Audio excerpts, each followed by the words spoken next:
ज्यादा? यार आइडिया नहीं है फिलहाल मुझे कि अभी कौन कौन टीचर कहाँ कहाँ रहेगा। लाइक उधर भी डबल ब्रांच ही होगा ना, मतलब दो दो ब्रांचेस चलेंगे ना फिजिक्स के? There would be 2 tracks. Pace का अपना कैसा रहता है कि 2 ट्रैक्स चलते हैं साइमल्टेनियसली। हफ्ते में 3 क्लास एक ट्रैक की, 3 क्लास एक ट्रैक की, वैसे रहता है। Does bimetallic strip shrink in size और only bend? Length changes, length change होती है, बिल्कुल होती है। हम अगर फॉर्मूला देखोगे उसका डेरिवेशन जो है उसमें वही बोल रहा है कि यार अगर हीट करते हो तो दोनों पार्ट्स एक्सपैंड होते हैं but one part is expanding more. ठीक है, तो length is changing, length is increasing for both parts. But जो ज्यादा बेंड होता है वो बोलता है भाई मुझे जगह चाहिए ज्यादा बेंड होने के लिए। दूसरा बोलता है यार मैं तो उतना ज्यादा एक्सपैंड नहीं होऊंगा, तो इसलिए बेंडिंग हो जाती है।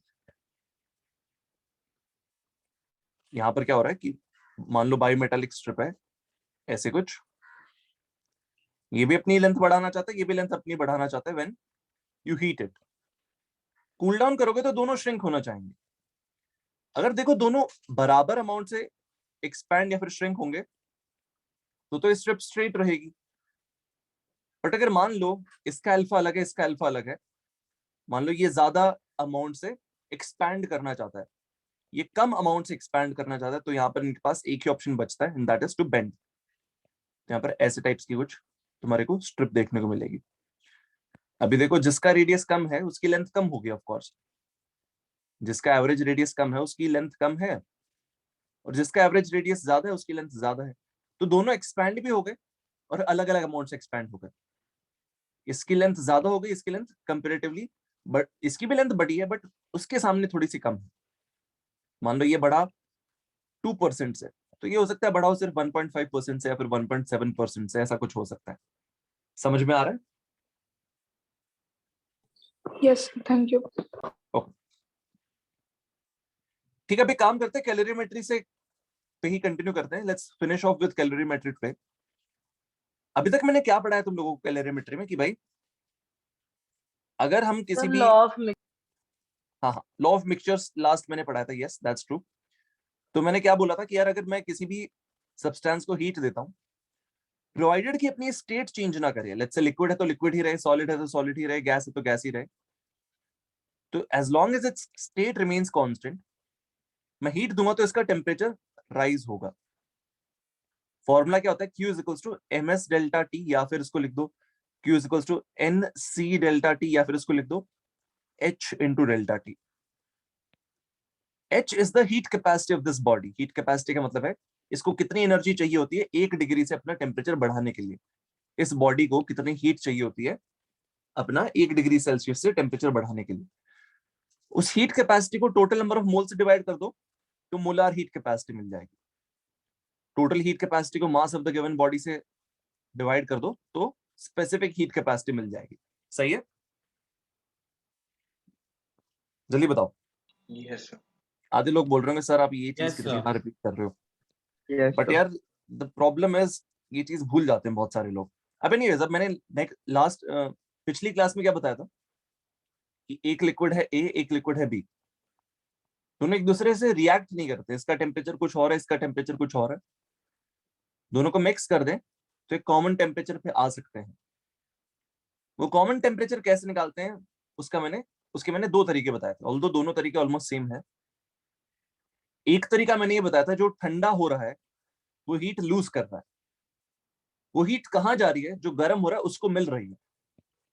यहाँ पर फॉर्मूला बन जाता है heat lost by one is equal to heat gained by the other one. या फिर एक दूसरा तरीका क्या था कि भाई पूरा जो सिस्टम है इसको बाहर से कोई हीट नहीं मिल रही है और ना ही ये हीट लूज कर रहा है टू द सराउंडिंग, तो total heat supplied to the system, total heat supplied to the system is equals to heat supplied to A plus heat supplied to B, और टोटल 0 होना चाहिए। ये दूसरा तरीका था अपना। बेस्ड ऑन दिस हमने 2 क्वेश्चंस किए थे, एक क्वेश्चन ये रहा, एक क्वेश्चन ये रहा, और एक मैंने होमवर्क क्वेश्चन दिया था जिसका मैंने सॉल्यूशन भी डाला हुआ था, ये रहा, और मैंने लिखा हुआ है कि इसको याद कर सकते हो टू बी ऑनेस्ट, इससे तुम्हें आसान लगेंगी चीजें। ये बताओ कितने लोगों से ये वाला क्वेश्चन हो गया? किसी को अगर डाउट है तो ही मैं सॉल्व करता हूं, अदरवाइज रहने देता हूं। So why we have to remember that formula? I'm not getting it. 1 2 3 mixture हैं, T1 T2 T3 टेम्परेचर है, M1 M2 M3 मासेस हैं, Yes. S1 S2 S3 specific heat capacities हैं। तीनों को मिक्स करने के बाद जो कॉमन टेम्परेचर बनेगा मिक्सचर का, उसका फॉर्मूला ये कि अगर मेरे Okay. पास अगर मेरे पास n नंबर ऑफ लिक्विड्स हैं, तो उन सारे लिक्विड्स को मिक्स करने के बाद जो मिक्सचर बनता है, how do you find its temperature? This is the formula for that. M1 S1 T1 plus M2 S2 T2 plus M3 S3 T3 upon M1 S1 plus M2 S2 plus M3 S3। चौथा liquid आ जाए तो यहाँ पर plus M4 S4 T4 हो जाएगा और नीचे M4 S4 आ जाएगा। सही है। So we have derived a simple formula जो हमें मिक्सचर का टेम्परेचर बता सकता है। बट ये फॉर्मूला कब वैलिड रहेगा? जब स्टेट चेंज ना हो रही हो। हाँ कि ना? सही बात है, क्या बोलते हो? Yes, sir. So because the S would change. Not just S, मतलब the thing is And the temperature also becomes constant at that हाँ, time. while it's changing. Exactly थोड़ी देर के लिए क्या होता है कि हीट हम दे रहे हैं बट टेम्परेचर चेंज नहीं हो रहा है। जब स्टेट चेंज हो रही होती है तब हीट दे रहे होते हैं बट टेम्परेचर चेंज नहीं हो रहा होता है। ठीक है, तो यहाँ पर मैं ब्रैकेट में लिख देता हूँ, this formula is valid only if there is no state change.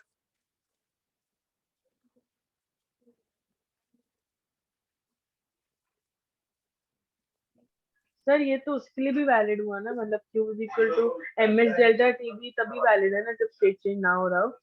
Exactly. Q is equals to ms delta T कब के लिए है? जब सेम स्टेट में हो तब के लिए है ना? If there is a state change, what will we do? Will we use the formula until that point and then do normally? Or what?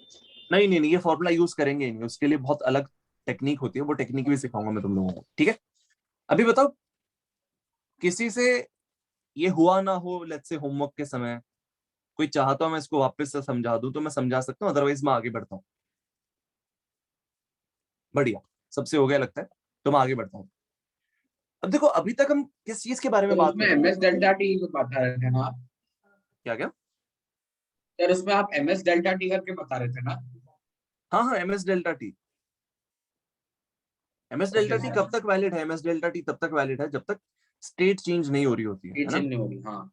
State जब चेंज हो रही है at that time Q is equals to MS delta T is not valid.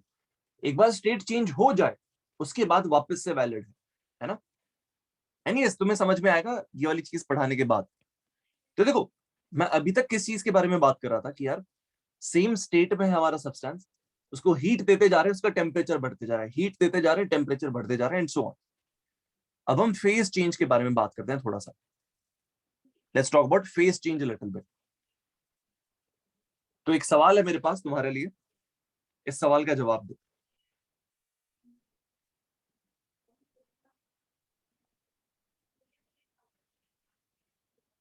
फिर presence of heat चाहिए ना? So okay, बोलो। we have to write the answer in the chat or we have to say? You have to first write down the question in your notes. उसके बाद मैं पूछता हूं तुम लोगों से, सोच लो पहले। सर इसके पिछले स्लाइड में आपने क्या लिखा था? ये देख लो यार, ये देख लो। मैंने कुछ नहीं, मैंने बस ये लिखा है कि यार देखो अभी हम एक सेपरेट टाइप की चीजों पे जाने वाले हैं। अभी तक हम क्या बातें कर रहे थे कि यार हमारे पास एक सब्सटेंस है, इसको हीट दे रहे हैं, स्टेट नहीं बदल रही है, तो हीट लेने के बाद ये अपना टेम्परेचर बढ़ाएगा। अब हम फेज ट्रांसफॉर्मेशन के बारे में बात करेंगे कि लिक्विड से गैस बन जाए, सॉलिड से लिक्विड बन जाए, उस तरह की चीजों के बारे में बात करने वाले हैं। समझ में आ रहा है सबको? So could you go to the next slide? Yes, sir. हाँ, ये लो। Sir, What's the answer to this? What's the answer to this? बताओ। sir, I guess it is the atmospheric. So it will change when heat So is that helps provided. in that 100 degrees Celsius. Otherwise, it will become gas before the 100 degrees Celsius return. So I guess the atmospheric pressure is the this thing. So it So does there not. has to be No, heat no, energy heat provided. From surrounding, it will absorb the heat. चलो मान लो surroundings में heat exchange नहीं हो रही है, let's say there is no exchange between the surroundings and the substance. So it won't. So, अगर मैंने won't- 100 degree Sir, if we close it, then it will be in equilibrium, sir. हाँ, देखो यहाँ पर मैं एक ऐसा सिस्टम ले रहा हूँ. I have a system.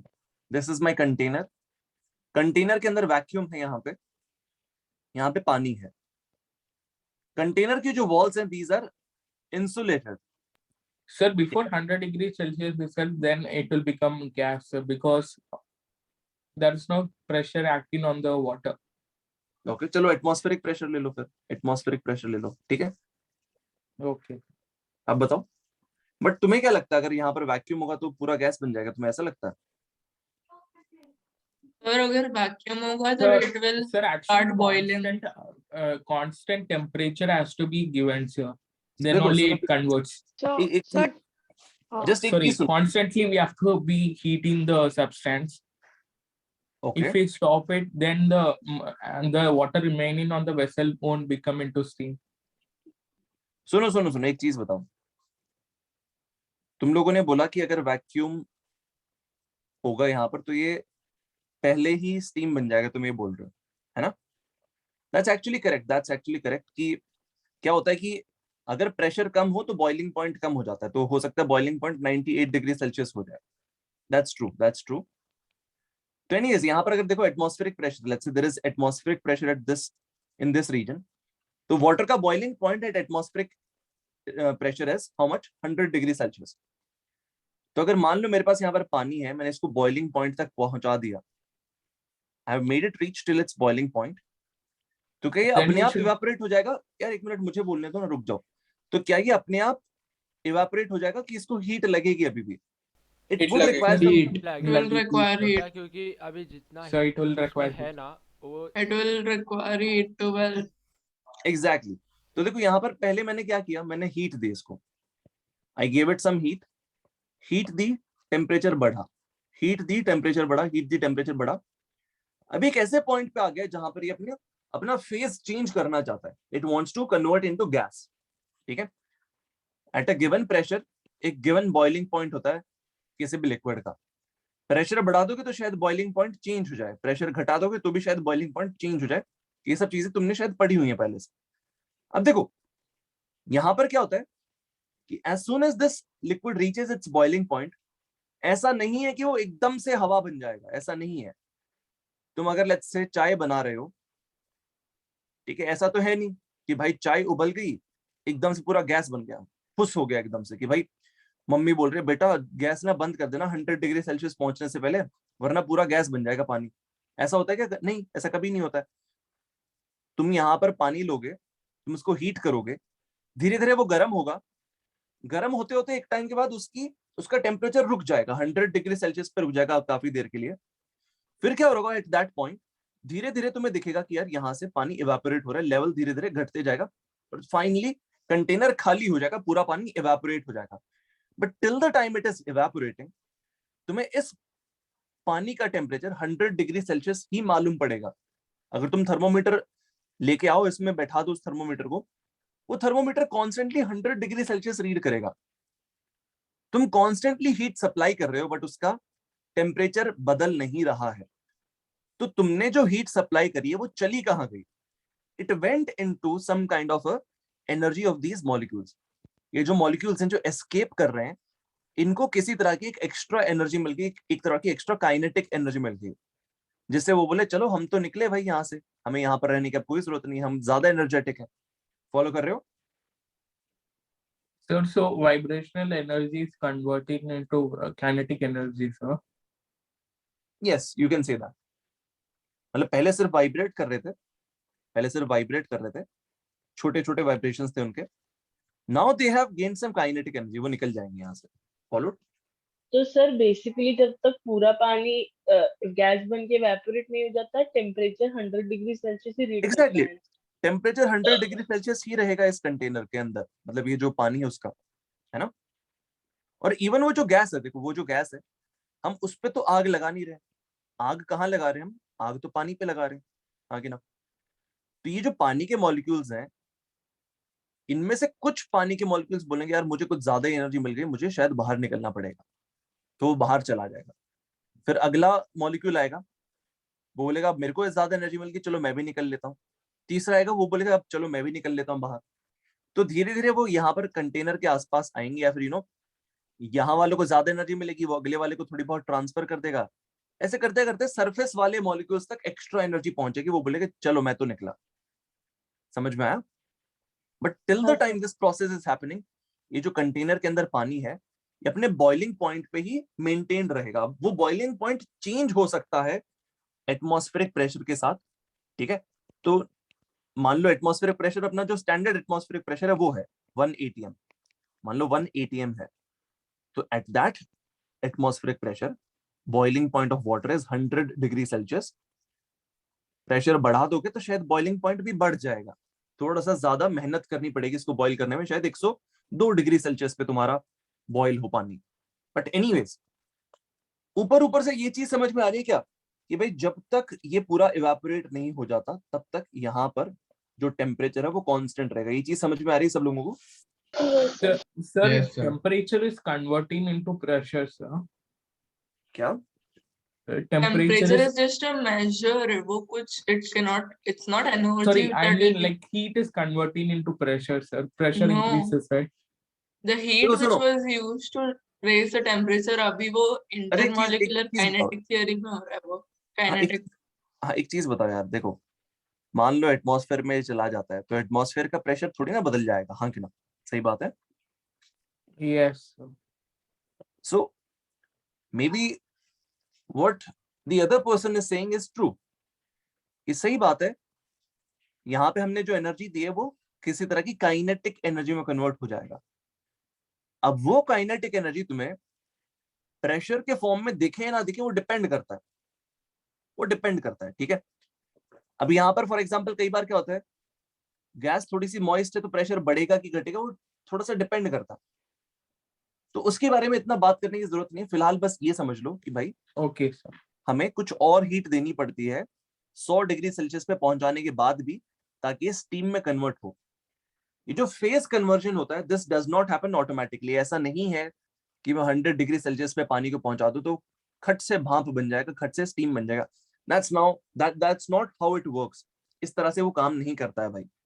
100 degree Celsius पे पानी को पहुंचा दिया, बहुत बढ़िया बात है, अब पानी तैयार है स्टीम बनने के लिए, बट अभी स्टीम बना नहीं है। स्टीम बनाने के लिए तुम्हें और मेहनत करनी पड़ेगी, अभी तुम्हें लगातार और हीट सप्लाई करनी पड़ेगी। वो हीट यहाँ पर टेम्परेचर बढ़ाने में इस्तेमाल नहीं होगी, वो फेज ट्रांसफॉर्मेशन में इस्तेमाल होगी कि भाई पानी के कुछ मॉलिक्यूल्स गैस में कन्वर्ट हो जाएंगे, स्टीम बन जाएंगे। फॉलो कर रहे हैं सब लोग? Yes, sir. ओके, तो यहाँ पर मैं लिख देता हूँ the answer is no, we still need to supply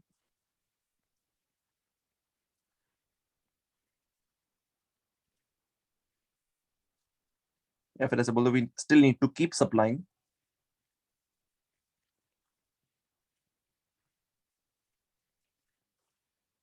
heat energy to the system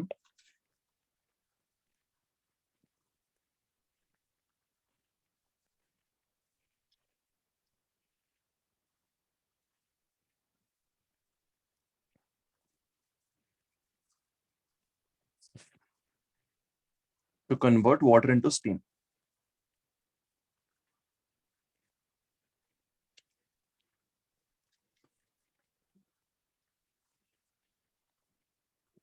Till the time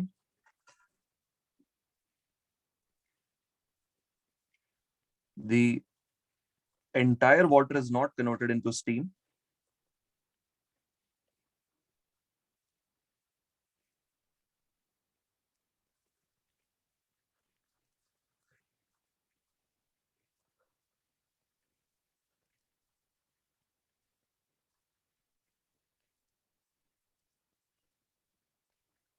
the temperature of the system would remain constant at 100 degrees Celsius. The temperature of the system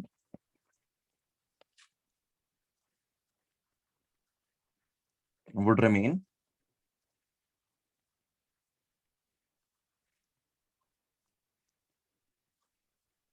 constant at 100 degree Celsius. अब देखो यहाँ पर हम एक चीज define कर देते हैं, that is called latent heat of evaporation. वो मैंने शायद आगे डिफाइन करी है, नहीं आगे नहीं डिफाइन करी है, तो यहीं पर डिफाइन कर देता हूं। So the amount of heat the amount of additional heat that needs to be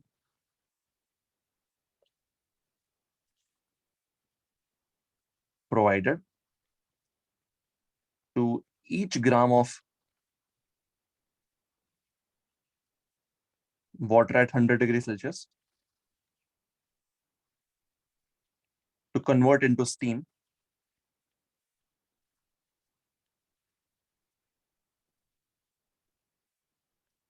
is referred to as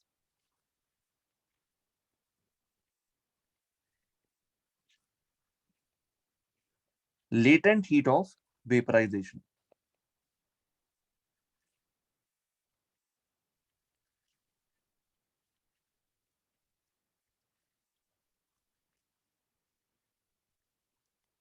सही क्या भाई बताओ?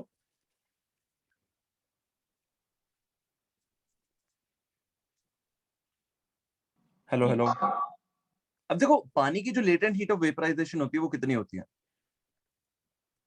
बताओ? Any idea? Sir 540 joules. 540 calories होता है शायद। ओके सर, कैलोरी 3360 360 कुछ होता है ना? नहीं 540 3360 I don't know. नहीं सुनो सुनो सुनो, तुम बता रहे हो बर्फ से पानी बनने वाला, तुम बता रहे हो Oh, हाँ वो 80 होगा ना? वो 80 होता है, बिल्कुल सही बात हाँ है। सर 80 होगा। अब देखो इसको अगर मैं जूल्स में कन्वर्ट कर दूं तो ये अराउंड कितना आ जाता है? ये अराउंड आ जाता है, मतलब तुम्हें 4.2 से मल्टीप्लाई करना पड़ेगा, फिर 4.18 से मल्टीप्लाई करना पड़ेगा, तो लगभग 2268 के आसपास आता है। 2268 जूल्स पर ग्राम। ठीक है, तो बेसिकली क्या है, हर 1 ग्राम पानी को जो कि 100 डिग्री सेल्सियस पे है, उसको 1 ग्राम स्टीम एट 100 डिग्री सेल्सियस में कन्वर्ट करने के लिए इतनी हीट एनर्जी सप्लाई करनी पड़ती है। ऐसा नहीं है कि 1 ग्राम पानी 100 डिग्री सेल्सियस पे पहुंच गया तो खट से स्टीम बन जाएगा, नहीं, अभी भी अपने को मेहनत करनी पड़ेगी, इतनी एनर्जी और देनी पड़ेगी, तब जाकर वो 1 ग्राम स्टीम बन पाएगा, वो भी 100 डिग्री सेल्सियस पे। स्टेट बदलते समय टेम्परेचर नहीं बदलेगा। 100 डिग्री सेल्सियस पे पानी है, जब वो स्टीम में कन्वर्ट होगा वो 100 डिग्री ही रहेगा। फिर उस स्टीम का टेम्परेचर बढ़ाना है तो अब इसके बाद तुम बढ़ा सकते हो जस्ट बाई सप्लाइंग हीट, उसको हीट सप्लाई करते जाओ, उसका टेम्परेचर बढ़ते जाएगा, because now it has converted into gas. और जब तक वो गैस रहेगा तब तक वो Q proportional to delta T follow करेगा, Q is equals to MS delta T. वहां पर अब स्पेसिफिक हीट कैपेसिटी किसकी इस्तेमाल करेंगे, पानी की कि स्टीम की? किसकी स्पेसिफिक हीट कैपेसिटी इस्तेमाल करेंगे? वाटर। अबे जब स्टीम बन गया तब की बात कर रहा हूँ, स्टीम की। स्टीम की ऑफ कोर्स, है ना? सबको समझ में आ रहा है? जल्दी बोलो। Yes, sir. Yes, sir.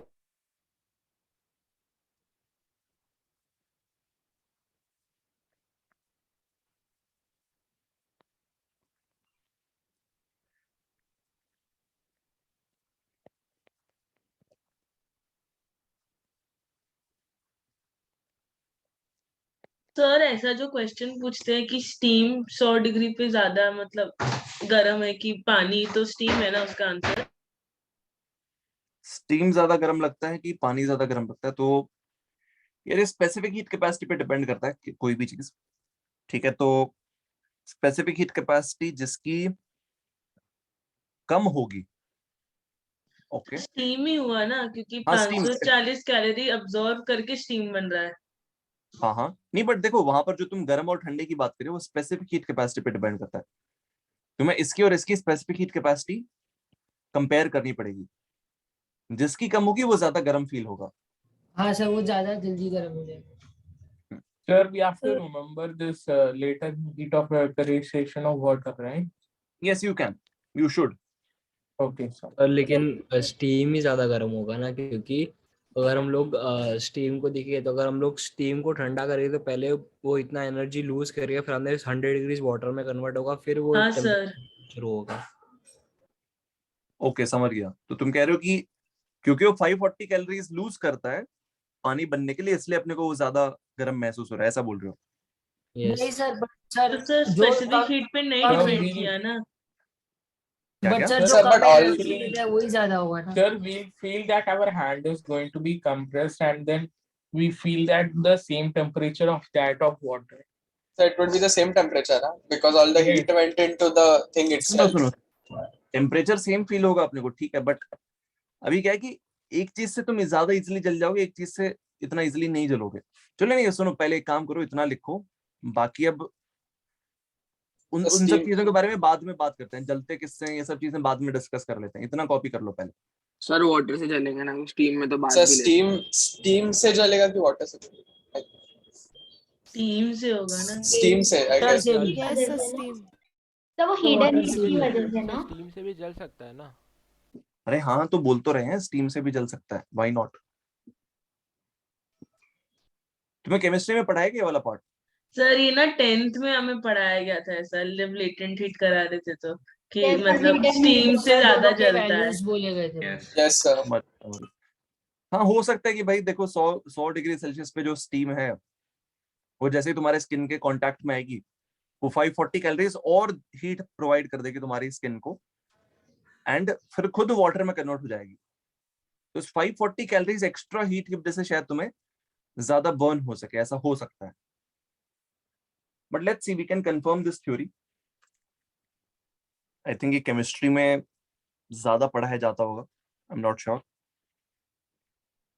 तुम लोग इतना कॉपी करो, तब तक कंफर्म किया जा होगा सकता है पार्ट।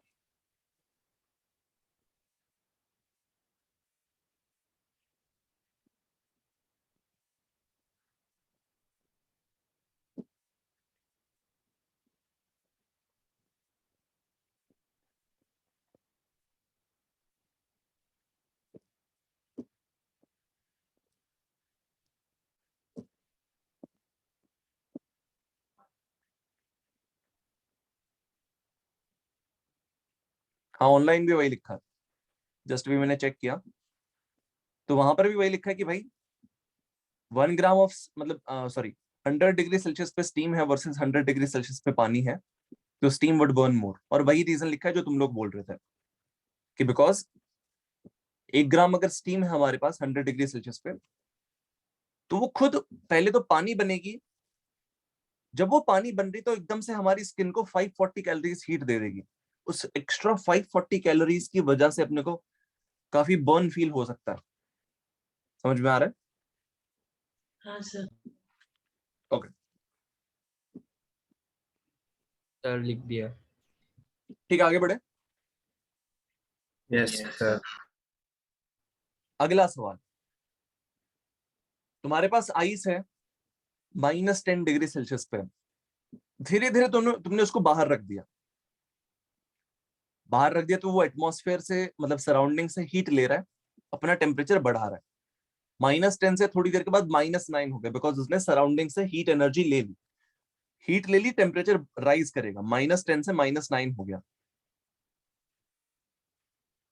फिर -8 हो गया, ऐसे करते करते -1 हो गया, अब 0 डिग्री पे आ गया। -1 डिग्री सेल्सियस पे था पानी, मतलब आइस, सराउंडिंग से थोड़ी सी और हीट एब्जॉर्ब करी उसने और 0 डिग्री सेल्सियस पे आ गया। अब क्या वो एकदम से पिघल जाएगा कि अभी भी थोड़ा टाइम लगेगा उसको पिघलने में? क्या लगता है? टाइम लगेगा। टाइम लगेगा। तो देखो, आइस का मेल्टिंग पॉइंट 0 डिग्री सेल्सियस है at standard atmospheric pressure, at STP, मतलब स्टैंडर्ड टेम्परेचर प्रेशर। तो अब देखो यहाँ पे ऐसा नहीं है कि वो 0 डिग्री सेल्सियस पे आते ही एकदम से पिघल जाएगा, उसके बाद भी उसको हीट एब्जॉर्ब करनी पड़ेगी, फिर धीरे धीरे। Sir, after 0 degrees Celsius, there's an anomalous behavior of water, right? But it still It is from 0 to 4 degree. देखो, हाँ, 0 to 4 डिग्रीज में पानी का एनोमलस बिहेवियर है, वो अलग चीज है, बट पानी तो बन जाएगा ना 0 डिग्री सेल्सियस पे, हाँ कि ना? No Yes, sir, sir. मतलब उसको क्या क्या? 1 डिग्री चाहिए ना, 1 डिग्री हुआ तब जाके वो कन्वर्ट होगा ना वाटर में। 0 डिग्री पे नहीं होता कन्वर्ट। ना The सर, expansion doesn't वो affect- आइस पे ही रहेगा। एक मिनट, तुम कह रहे हो कि मेरे पास जब 0 डिग्री सेल्सियस पे बर्फ है तो वो जब पानी में कन्वर्ट होगी तो 0 डिग्री सेल्सियस नहीं होगा उस पानी का टेम्परेचर? हाँ सर, नहीं मतलब पानी का होगा पर उसको वाटर में कन्वर्ट करने के लिए थोड़ा और एनर्जी चाहिए होगा ना। हाँ, और हाँ एनर्जी वो चाहिए। हीट चाहिएगा पर उसका टेम्परेचर नहीं बढ़ाएगा, इससे टेम्परेचर पानी तो को। जीरो ही रहेगा ना भाई, टेम्परेचर तो जीरो ही रहेगा, हाँ कि ना। तो सुनो, यहाँ पर वापस से सेम फंडा है, मेरे पास एक सॉलिड सब्सटेंस है, इस सॉलिड को मैं हीट कर रहा हूँ। जब तक ये सॉलिड रहेगा तब तक हम हीट दे रहे हैं, इसका टेम्परेचर बढ़ रहा है। -10 डिग्री सेल्सियस से धीरे धीरे हमने बढ़ा के -1 डिग्री सेल्सियस कर दिया, -1 डिग्री सेल्सियस से बढ़ा के 0 डिग्री सेल्सियस कर दिया। ठीक है, अभी हमारे पास सॉलिड आइटम है, यहाँ पर हमारे पास एक सॉलिड सब्सटेंस है जिसका नाम है आइस, 0 डिग्री सेल्सियस पे पहुंच गया। अब जैसे ही 0 डिग्री सेल्सियस पे पहुंचता है, ऐसा नहीं है कि पूरी की पूरी बर्फ एकदम से पानी बन जाएगी, एकदम से पानी कभी नहीं बनती है बर्फ। ऐसा नहीं होता है कि भाई बर्फ है एकदम से पूरी एकदम से लिक्विड बन गई, वैसा नहीं होता, एकदम चुटकी बजाते थैनोस थोड़ी ना भाई यहाँ पर।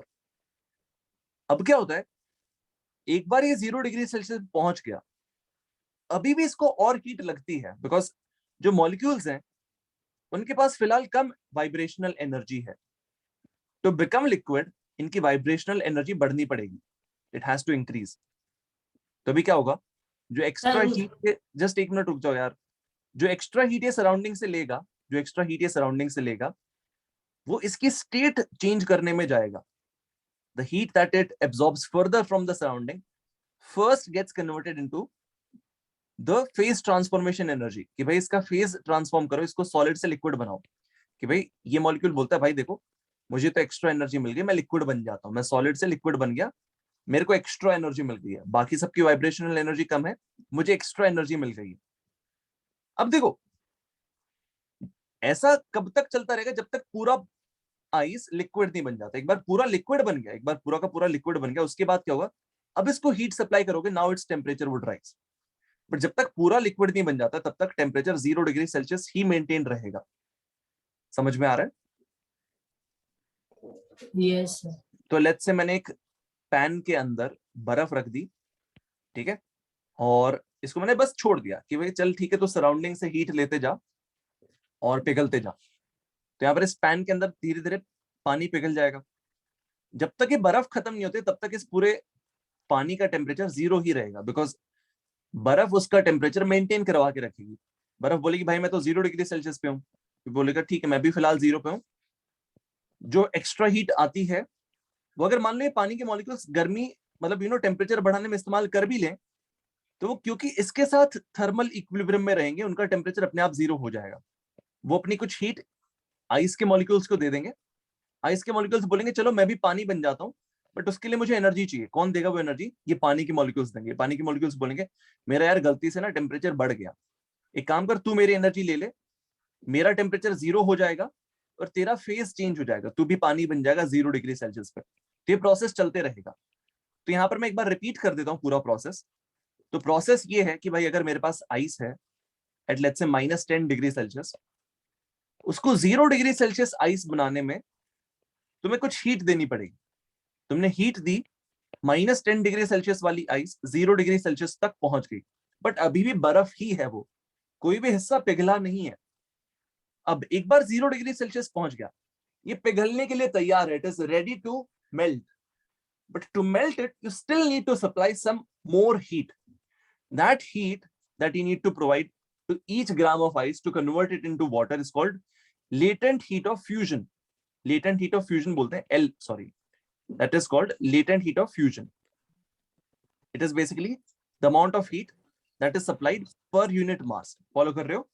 So here the temperature Yes, sir. remains 0 degrees Celsius only, right?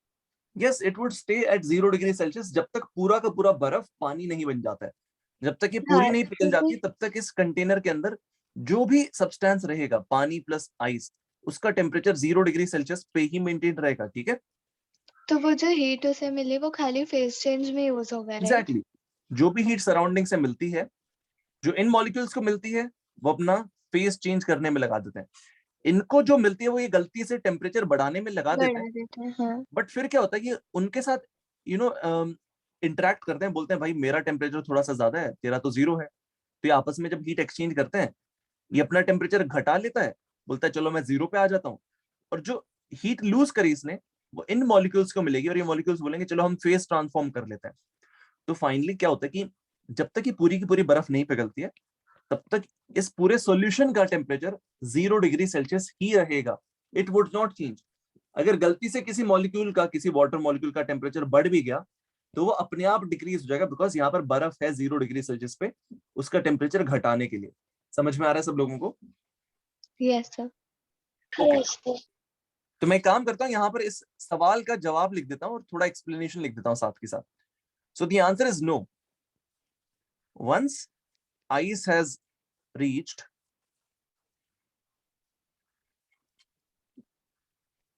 zero degree Celsius, we still need to supply it with some heat.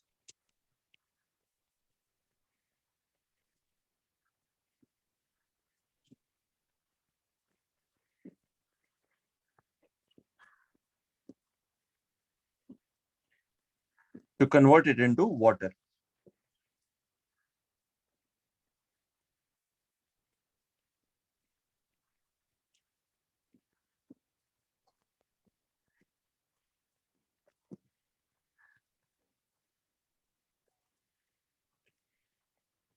Till the time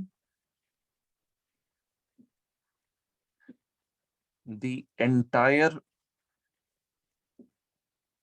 ice doesn't melt,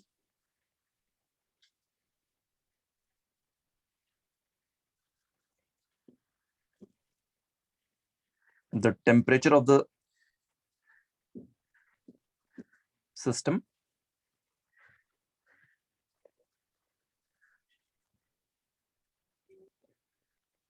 would remain at 0 degree Celsius itself.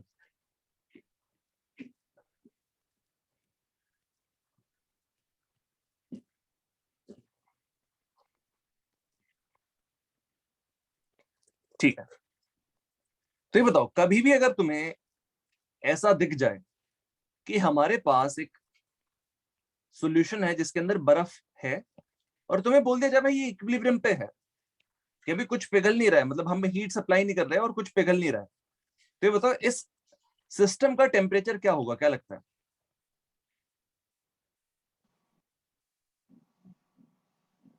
फिलहाल कोई melting हो नहीं रही है because हम बाहर से कोई हीट सप्लाई कर नहीं रहे। लेट्स से सराउंडिंग से ये इंसुलेट कर रखा है मैंने, एडियाबैटिक वॉल्स है, और हमने बोला कि यार फाइनली हमने देखा तो यहाँ पर थोड़ी बर्फ बची हुई है, थोड़ा पानी है, तो ये बताओ इस पानी का और इस बर्फ का टेम्परेचर क्या होगा, क्या लगता है? 0 degree. 0 degree Celsius is the answer. ठीक है, अब देखो ये जो हीट एनर्जी लगती है 1 ग्राम बर्फ को 1 ग्राम पानी बनने में, सो उसको हम क्या बोलते हैं? That is called latent heat of fusion. The amount of energy, the amount of energy, if I say the amount of additional energy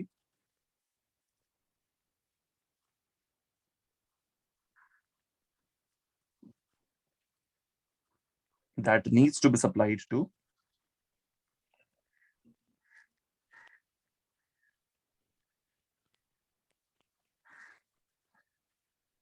each gram of ice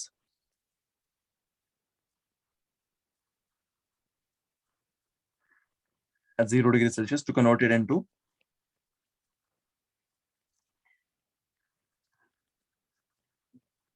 1 gram water at 0 degree Celsius, is called latent heat of fusion.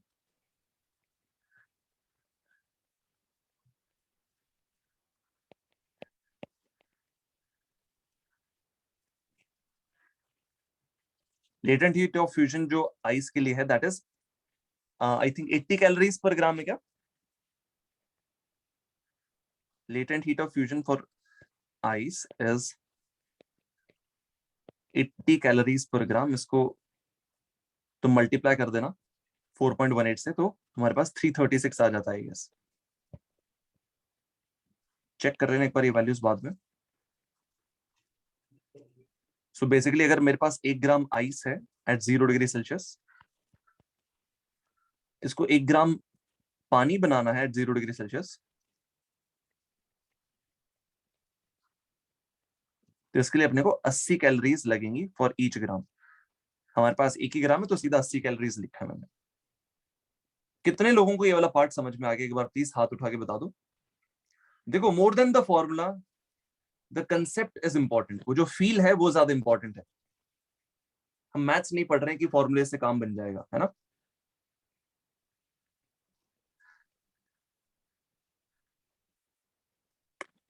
Alright. अरे यार एक minute.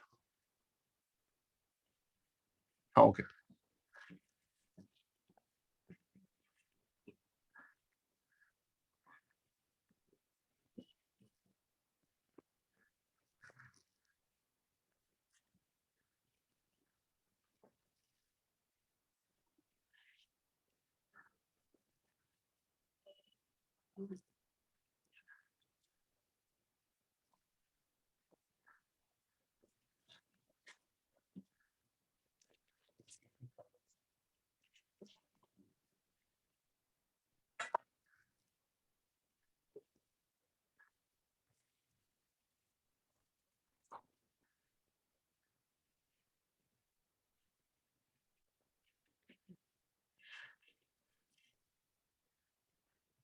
Done, sir.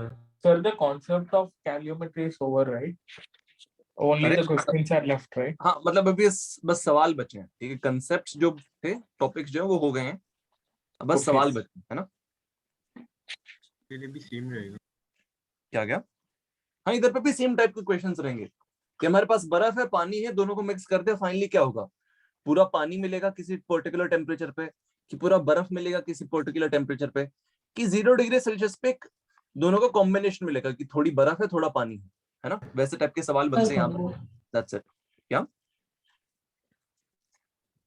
अच्छा, copy हो गया So सब? basically in both these cases, latent heat of vaporization and fusion, the temperature remains the same and only the phase changes, right? Exactly. Okay, thank you. Sir, हाँ बोलो। sir, the amount of heat which is taken by water to convert into steam is the same amount released by steam when it converts into water. Yes. Basically अगर मैं liquid से gas phase में जा रहा हूं तो heat मिले चाहिए अपने को, मतलब लिक्विड को देनी पड़ेगी। जब ये यहाँ से यहाँ जा रहा है तो गैस रिलीज करेगा एटमॉस्फेयर में उतनी हीट। बिल्कुल सही बात है। तो यहाँ पर अगर तो suppose we have an adiabatic system, उधर हमने 100 डिग्री सेल्सियस वाटर और 100 डिग्री सेल्सियस स्टीम रखा, तो फिर स्टीम वाटर में कन्वर्ट हो जाएगा और वाटर स्टीम में, और फिर ऐसे रिपीट होता रहेगा क्या? इक्विलिब्रियम हो जाएगा कि भाई लेट्स से तुमने 10 ग्राम पानी रखा है, 20 ग्राम स्टीम रखा है, तो स्टीम की अमाउंट 20 ग्राम ही रहेगी, पानी की अमाउंट 10 ग्राम ही रहेगी, कुछ चेंज नहीं होगा। अब हो सकता है कुछ मॉलिक्यूल्स स्टीम के पानी में कन्वर्ट हो रहे हैं और कुछ पानी के मॉलिक्यूल्स स्टीम में कन्वर्ट हो रहे हैं, बट जो टोटल अमाउंट है वो चेंज नहीं होगा, कि भाई पानी जितना था उतना ही रहेगा, स्टीम जितना है उतना ही रहेगा। ठीक है? ओके सर, तो इक्विलिब्रियम हो जाएगा ना? इक्विलिब्रियम अटेन हो चुका है, यस, ओके बिकॉज सर, दोनों thank you, same sir. Temperature पे आ चुके हैं। तो in fact you can also see कि भाई क्योंकि टेम्परेचर सेम है, there won't be any heat exchange, ऐसा भी बोल सकते हो कई बार। ठीक है? क्या क्या? होगा वापस बोलो। सर, यार आवाज कट कट के आ रही तुम्हारी। चलो नहीं, सुनो, मैं कुछ क्वेश्चंस कराने वाला हूँ यहाँ पर, मेरे पास हैं बहुत सारे क्वेश्चंस, डोंट वरी। पहले मैं एक ग्राफ सिखा देता हूँ तुम लोगों को। सर वैल्यूज थोड़ा चेंज हो रही है ना? क्या क्या? So these values as in 80 into 4.18 334 आ रहा है और वो 2257। हाँ, करेक्ट। एक कैलोरी मतलब अराउंड 4.2 जूल होता है। तो अब इसको 4.2 से मल्टीप्लाई करोगे तो मेरे हिसाब से ये आ जाता होगा, फिर 4.18 से मल्टीप्लाई करने से आता होगा। हाँ। ठीक है? तो दैट्स इट, और कुछ भी नहीं है, कन्वर्जन है, दैट्स इट। अब देखो यहाँ पर एक चीज लिखवा देता हूँ बस मैं, कि भाई अगर मेरे पास m मास ऑफ आइस है at 0 degree Celsius, m mass of, Sir, we didn't copy that slides. ये लो यार जल्दी से कॉपी कर लो। Sir, not this one. You showed the other one, right? नहीं, वो अभी मैं उस पे आए नहीं है, ग्राफ वाली की बात कर रहा हूँ। Okay. I will come to that, don't worry. मान लो m मास ऑफ वाटर है मेरे पास एट 0 डिग्री सेल्सियस। अगर मुझे इसको कन्वर्ट करना है m mass of steam at 0 degree Celsius में, तो इसके लिए मुझे जो हीट सप्लाई करनी पड़ेगी सिस्टम को, that is m into L, because L is per unit mass. भाई पर यूनिट मास कितनी हीट चाहिए होती है पानी को स्टीम में कन्वर्ट करने के लिए? तुम्हारे पास m मास है, तो यूनिट मास के लिए जो अमाउंट ऑफ एनर्जी चाहिए उसको अमाउंट ऑफ मास से मल्टीप्लाई कर दो, this gives you the total mass. सही है? सर क्या 0 बोल डिग्री सेल्सियस पे नहीं होगा ना, 100 पे होगा। 100 डिग्री सेल्सियस। ओ सॉरी मैंने गलती से लिख दिया। सर वही 100 होगा। हाँ सॉरी मैं एक्चुअली बर्फ वाला एग्जांपल सोच रहा था और यहाँ पर स्टीम वाला एग्जांपल ले लिया, माय बैड। तो अब देखो यहाँ पर मेरे पास क्या है, जो हीट हमने दी है सिस्टम को, that is given mass of water into latent heat of vaporization. तो यहाँ पर मैं लिख देता हूँ कि भाई Q is the amount of heat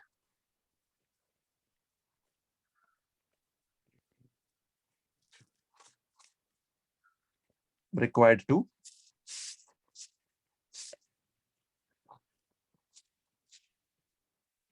vaporize the given amount of water। ये बस फेज चेंज के लिए लगी इतनी एनर्जी, बस फेज चेंज के लिए लग गई। तो ये फॉर्मूला याद रहना चाहिए तुम्हें, जैसे ms डेल्टा टी था वैसे ही है ये। बस डिफरेंस क्या है, ms डेल्टा टी तब काम करता है जब फेज नहीं बदल रहा है, जब फेज बदल रहा है तब ये वाला फॉर्मूला काम करता है।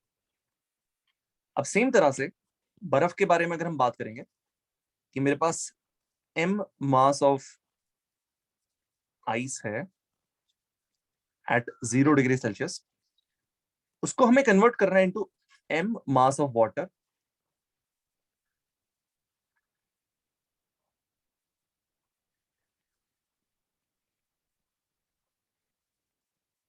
At 0 degree Celsius.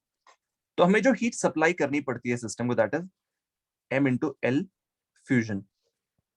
कि भाई हर 1 ग्राम को पानी बनाने में, हर 1 ग्राम बर्फ को पानी बनाने में कितनी हीट लगती है, इनटू कितने ग्राम है तुम्हारे पास, उतनी एनर्जी चाहिएगी। सो यहां पर Q is the amount of heat. Sir, that if we give the Q amount instantaneously, that will get converted, or it will take some time, sir? देखो अब एब्जॉर्ब करने में थोड़ा बहुत तो टाइम लगेगा यार, है ना? It would take some time to absorb this entire amount of heat. तो Okay, sir. I think it takes some time यार, I would say that. Okay, but when we are boiling a large amount of water, what we are doing is we are giving a small Slowly. Q, and then it is Exactly. getting added up, sir. Exactly. Okay.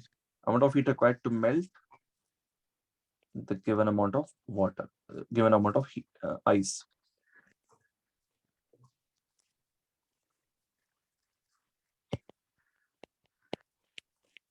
ये दोनों फॉर्मूले याद रहने चाहिए, इन पे based सवाल बनेंगे।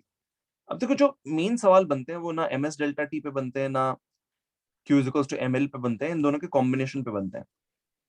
कि भाई सवाल में तुम्हें बर्फ भी दे देंगे, पानी भी दे देंगे, दोनों को मिक्स करना है, फिर बोलेंगे फाइनली क्या होगा। अब उसमें दोनों चीजें इन्वॉल्व होंगी, सेम फेज में temperature change and phase transformation, दोनों चीजें इन्वॉल्व होंगी।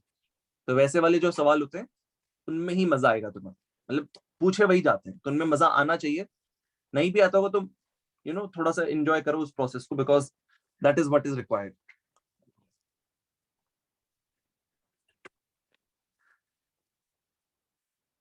सर बोलो सर, एल को क्या हम लोग एंथैल्पी ऑफ फ्यूजन भी बोलते हैं क्या?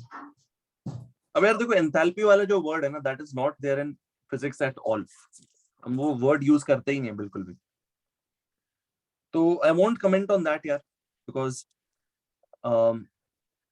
मैं खुद भूल चुका हूँ वो सब केमिस्ट्री वाले जो कंसेप्ट्स होते थे। सर क्यों कहना इसमें सेम है सादा, enthalpy of fusion is equal to heat upon.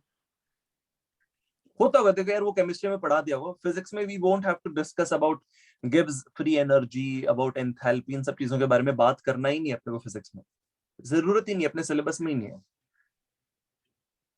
Follow कर रहे हो? थर्मोकेमिस्ट्री डिस्कस करेंगे उस पे। क्या थर्मोकेमिस्ट्री रहेगा उसमें। फिजिक्स में थर्मोकेमिस्ट्री नहीं होता है, थर्मोफिजिक्स। या ये जो पढ़ रहे हैं थर्मल फिजिक्स है पूरा। Okay, so Sir, so in physics and all, we won't be predicting something, sir, whether this process will happen or not. Exactly वो सब हम डील नहीं करते, we don't deal with all that stuff. Okay, sir. Physics की thermodynamics comparatively आसान है। Done, sir. So 1 minute. Sure.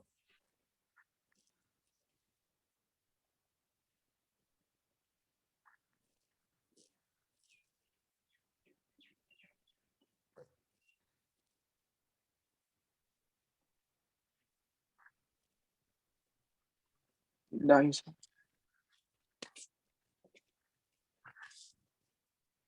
ठीक है भाई, आगे बढ़ जाओ।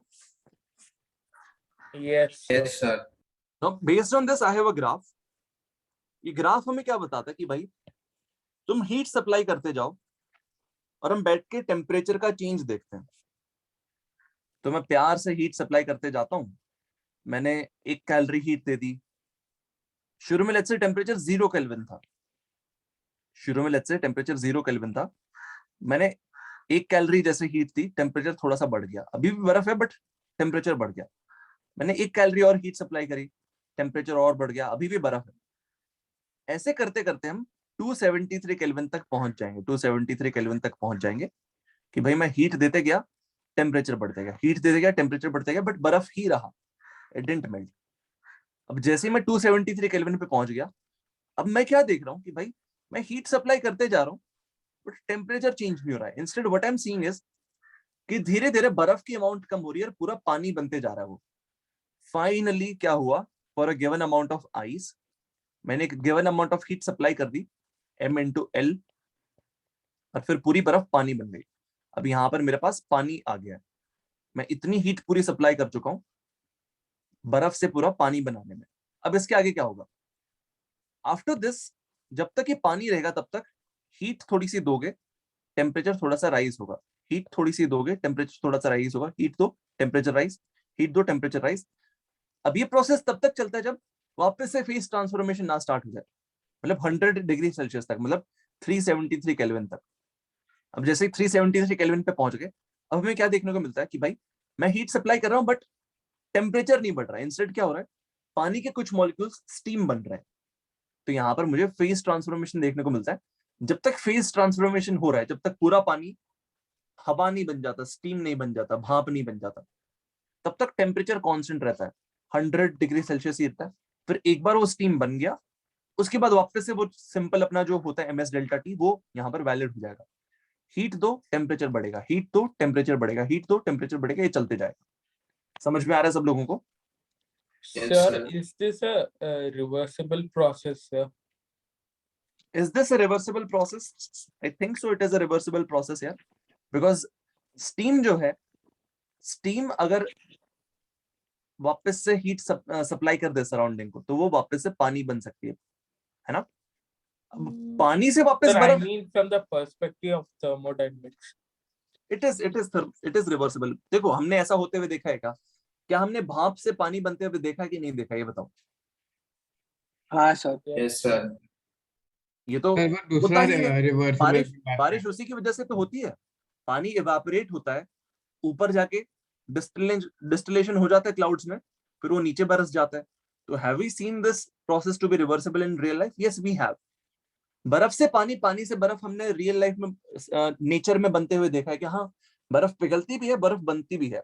ये सारी चीजें नेचर में अपने आप हो जाती है कि हमें कुछ करना पड़ता है एक्सटर्नली। बताओ।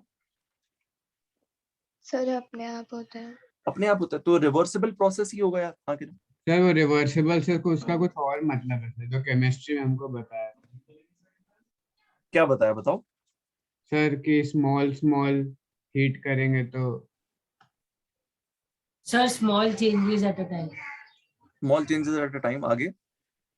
सर बेसिकली वो हमें एक विजुअलाइजेशन दिया था, एक पाइल ऑफ सैंड का, कि हम लोग एक एक ग्रेन करके निकालते हैं रिवर्सिबल में, और इरिवर्सिबल में like we take a whole chunk of it. Okay. Sir, in such a अरे way that that was for a वो बोला था कि a reversible process is such कि equilibrium is maintained at all times, but उसका इधर से ज्यादा क्या connection, मतलब I don't. चलो anyway सुनो, But there was Chemist- a complete देखो यार, graph right here. अगेन एक और चीज बता देता हूँ, सुनो, तुम चाहो तो इसको गूगल कर सकते हो कि यार ये जो वाटर से स्टीम कन्वर्जन है, is this a reversible process और not according to chemistry definition, but मेरे हिसाब से रिवर्सिबल होगा, It is sir.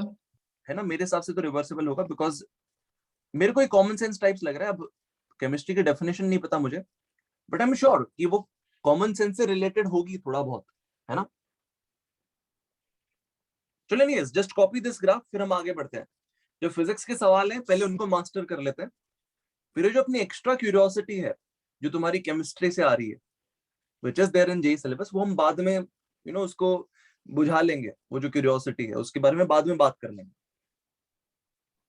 सर वैसे भी रिवर्सिबल का 2 डेफिनेशन दिया था, ओके, एक इक्विलिब्रियम में और एक थर्मो में, दोनों अलग अलग। अच्छा चलो एनीवेज, देखो यार chemistry is not one of my strongest topics, तो मैं उसके बारे में ज्यादा डिस्कशन नहीं करूंगा। Sir, can you explain that theta 2 greater than theta 1 and L2 greater than L2? हाँ श्योर, इसके बारे में मैं बात कर लेता हूँ। देखो यहाँ पर So, but in physics, thermodynamics, there's nothing like a reversible and irreversible, sir. उसके बारे में बात ही नहीं करते हम। Okay. We don't talk about that because I think even in chemistry शायद enthalpy देखना पड़ता है क्या तुम्हें to comment about reversible irreversible, कुछ ऐसा देखना पड़ता है क्या? No sir. नहीं, चलो एनीवेज, तो देखो यहाँ पर लेटेंट हीट ऑफ फ्यूजन के बारे में बात कर रहे हैं। यार मान लो हमारे पास सिर्फ 1 ग्राम था स्टार्टिंग में आइस, तो उस 1 ग्राम को बर्फ से पानी बनाने में जो हीट लगती है वो L1 है, this amount of heat delta Q, या फिर क्यू बोल दो, जो भी बोलना है। पानी से स्टीम बनाने में जो हीट लगती है वो L2 है। तो कौन ज्यादा बड़ा होता है, लेटेंट हीट ऑफ फ्यूजन बड़ा होता है कि लेटेंट हीट ऑफ वेपराइजेशन ज्यादा बड़ा होता है? वेपराइजेशन। वेपराइजेशन बड़ा है लेटेंट हीट ऑफ फ्यूजन से। तो ये वाला पार्ट समझ में आ गया सबको? जल्दी बताओ, ये वाली चीज सबको समझ में आया कि नहीं? यस। जिसने सवाल पूछा था उसकी आवाज नहीं आई। Yes, sir. ओके, अब देखो नेक्स्ट यहाँ की और यहाँ की बात करता हूँ। dq दे दो, टेम्परेचर dt से बढ़ जाए, रिलेशन क्या होता है? ms, है ना, q is equal to ms delta T, कि भाई छोटी सी हीट दोगे। तो ये बताओ dt by dq, dt by dq क्या आएगा तुम्हारे पास? That would be 1 by ms, आगे ना? यस। dq नीचे ले गया, ms को ऑपोजिट साइड में डिनोमिनेटर में ले गया, dy बाई dx हो गया ना एक तरह से। तो ये जो स्लोप है tan थीटा होती है यहाँ की ना, क्या बोलते हो? Yes sir. Yes sir. तो जिस केस में s की वैल्यू कम होगी उस केस में tan थीटा ज्यादा होगा। हाँ s की वैल्यू कम किसके लिए है? आइस के लिए है कि पानी के लिए है? आइस के लिए है। For ice it is 0.5 calories per gram, for water it is 1 calorie पर ग्राम पर डिग्री सेल्सियस। तो यहाँ पर आइस के लिए थीटा बड़ा होगा। 1 मिनट, ये क्या लिख रहा है? उल्टा लिख, Sir, theta 2 greater. Theta 2 greater than theta 1 क्यों लिखा है उन्होंने? जस्ट 1 मिनट रुक जाओ। सेम अमाउंट ऑफ हीट अगर दे दें तो किसका टेम्परेचर ज्यादा अमाउंट से बढ़ेगा? उसका थीटा बड़ा होना चाहिए। तो यार यहाँ पर मुझे लग रहा है कि ये गलत लिखा हो, थीटा 1 ग्रेटर देन थीटा 2 होना चाहिए, है ना? तुम्हें क्या लगता है? हाँ हाँ सर। सर थीटा 2 ज्यादा होगा ना, क्यों? उसका 540 कैलोरीज है ना। अरे नहीं, वो तो ये वाली चीज है जो तुम 540 और 80 बोल रहे हो, वो तो ये वाली चीज है ना? हाँ। तो यहाँ पर देखो ऐसा फंडा है कि यार Q is equals to ms delta t होता है। Q, 1 मिनट, देखो हो सकता है ये जो लिखा हो ये गलत हो सकता है, बिकॉज जहां से मैंने ये उठाया वहां पर मैंने काफी सारी मिस्टेक्स देखी हैं, वो प्रिंटिंग मिस्टेक्स हैं, बिकॉज जो बंदा प्रिंट कर रहा है उससे हो सकती है, मतलब जो टाइप कर रहा है उससे मिस्टेक्स हो सकते हैं, that's fine. Q is equals to ms delta t, dq is equals to ms dt। यहाँ से dt बाई dq, ये स्लोप आ गई, dt by dq, this is the slope like dy by dx, 1 by ms आ रहा है, this is tan theta, है ना? तो यहाँ पर जिसका स्पेसिफिक हीट कैपेसिटी लोअर है उसका स्लोप ज्यादा होना चाहिए. Since the specific heat capacity for ice is lower compared to water, specific heat capacity of ice is lower than specific heat capacity for water. तो हम बोल सकते हैं कि भाई tan theta for ice should be greater. Tan theta for ice should be greater than tan theta for water. तो यहाँ पर ये जो रिलेशनशिप इन्होंने दिया है थीटा वाला ये गलत दिया actually. θ1 should be greater than θ2. This is the correct one. ठीक है, कॉपी कर लो, कोई दिक्कत की बात नहीं है.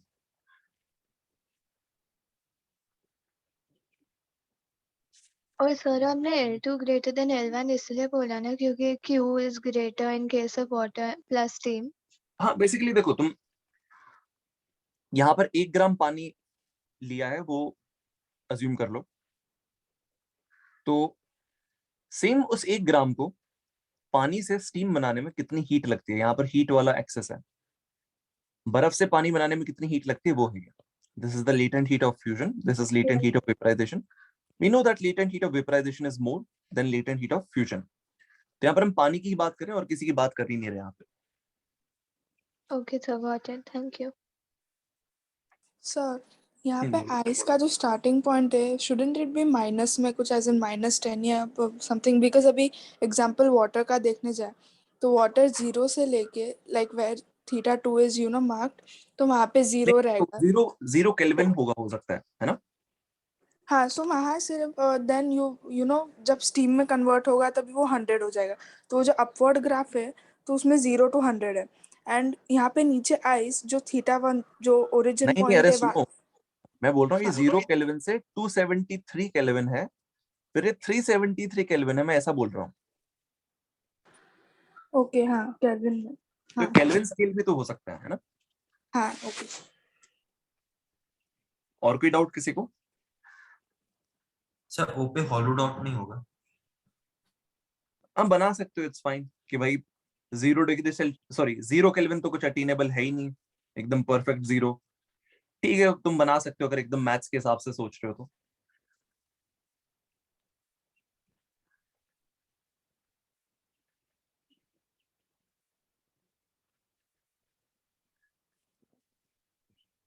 आगे बढ़े. Yes.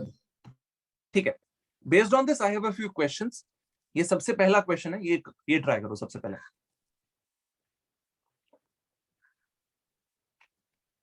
काफी सिंपल है, ज्यादा डिफिकल्ट नहीं है. बस ये है कि तुम्हें पूरा प्रोसेस फॉलो करना पड़ेगा. कि अभी बर्फ दी है, पहले क्या होगा, हम हीट देंगे तो बर्फ से सीधा पानी बनेगा कि बर्फ रहेगी उसका टेम्परेचर बढ़ेगा. फिर उसके बाद जब कन्वर्जन होगा तब क्या होगा, फिर एक बार पानी बन गया तब क्या होगा. कि यार पानी को एकदम से हीट दोगे तो वो एकदम से भाप बन जाता है कि पहले पानी हीट अप होगा, फिर पानी से स्टीम बनेगा, फिर स्टीम हीट अप होती है. तुम्हें ये सब सोचना पड़ेगा एक बार.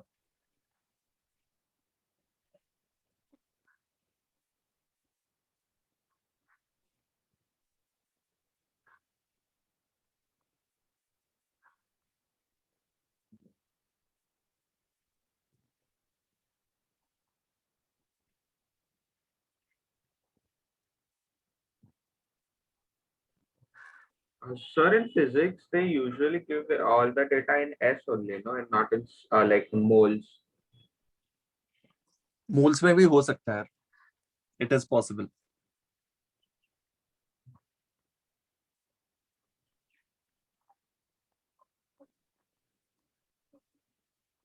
क्योंकि देखो कई बार क्या होता है कि ये लोग ऐसे सवाल बनाने की कोशिश करते हैं जो लॉज ऑफ थर्मोडायनेमिक्स के साथ मिक्स हो सके, तो वहां पर नंबर ऑफ मोल से डील करना पड़ सकता है तुम्हें.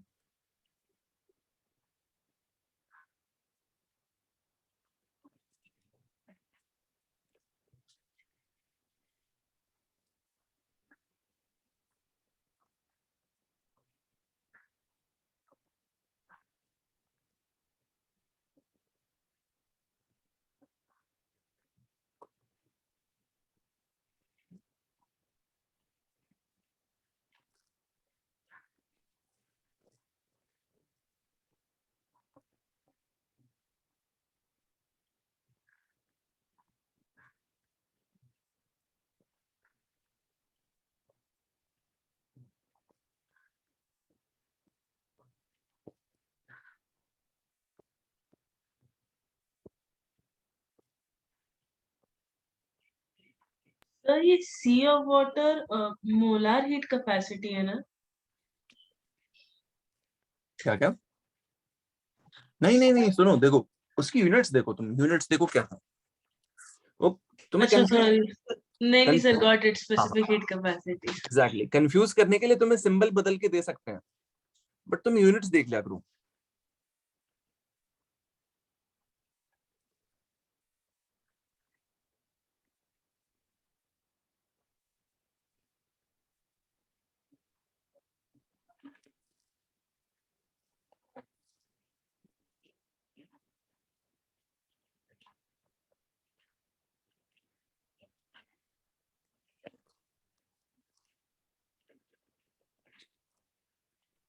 सर सबको 1 देखो, जिन्होंने केमिस्ट्री के टाइम ये सब चीजें पढ़ी हुई हैं ध्यान से, वो कहेंगे यार ये तो बहुत इजी क्वेश्चन है ना, बहुत इजी लगेगा। Yes sir. सर ये तो केमिस्ट्री का नहीं है, तो 10th का क्वेश्चन है। ये लो, हाँ सर। सवाल की बेइज्जती कर दी यार। अच्छा, 10th में भी तुम लोगों को होता है क्या थर्मोडायनेमिक्स? तो आईसीएसई में नहीं सर, usually कैलोरीमेट्री in पे ही पूरा एक Sir, चैप्टर but by था। seeing the concept, But it sir, looks like इसमें Category आईसीएसई में है कि सीबीएसई में है? sir in ICSE. ICSE they like this is basically combined of multiple questions like of fusion also and latent heat also like that. समझ गया। मतलब sir 10th का सबसे अच्छा Sir, I had this in CBSE, sir. CBSE CBSE like CBSE में 9th 9th होगा। में पढ़ाया था सर, समझ गया। Latent heat. Sir answer chat box में लिखना है। आंसर चैट बॉक्स में लिख दो। यस, चेक कर लो सबके आंसर हो गया सबसे। Sir 1 minute. ठीक, सर 1 1 मिनट और। मिनट।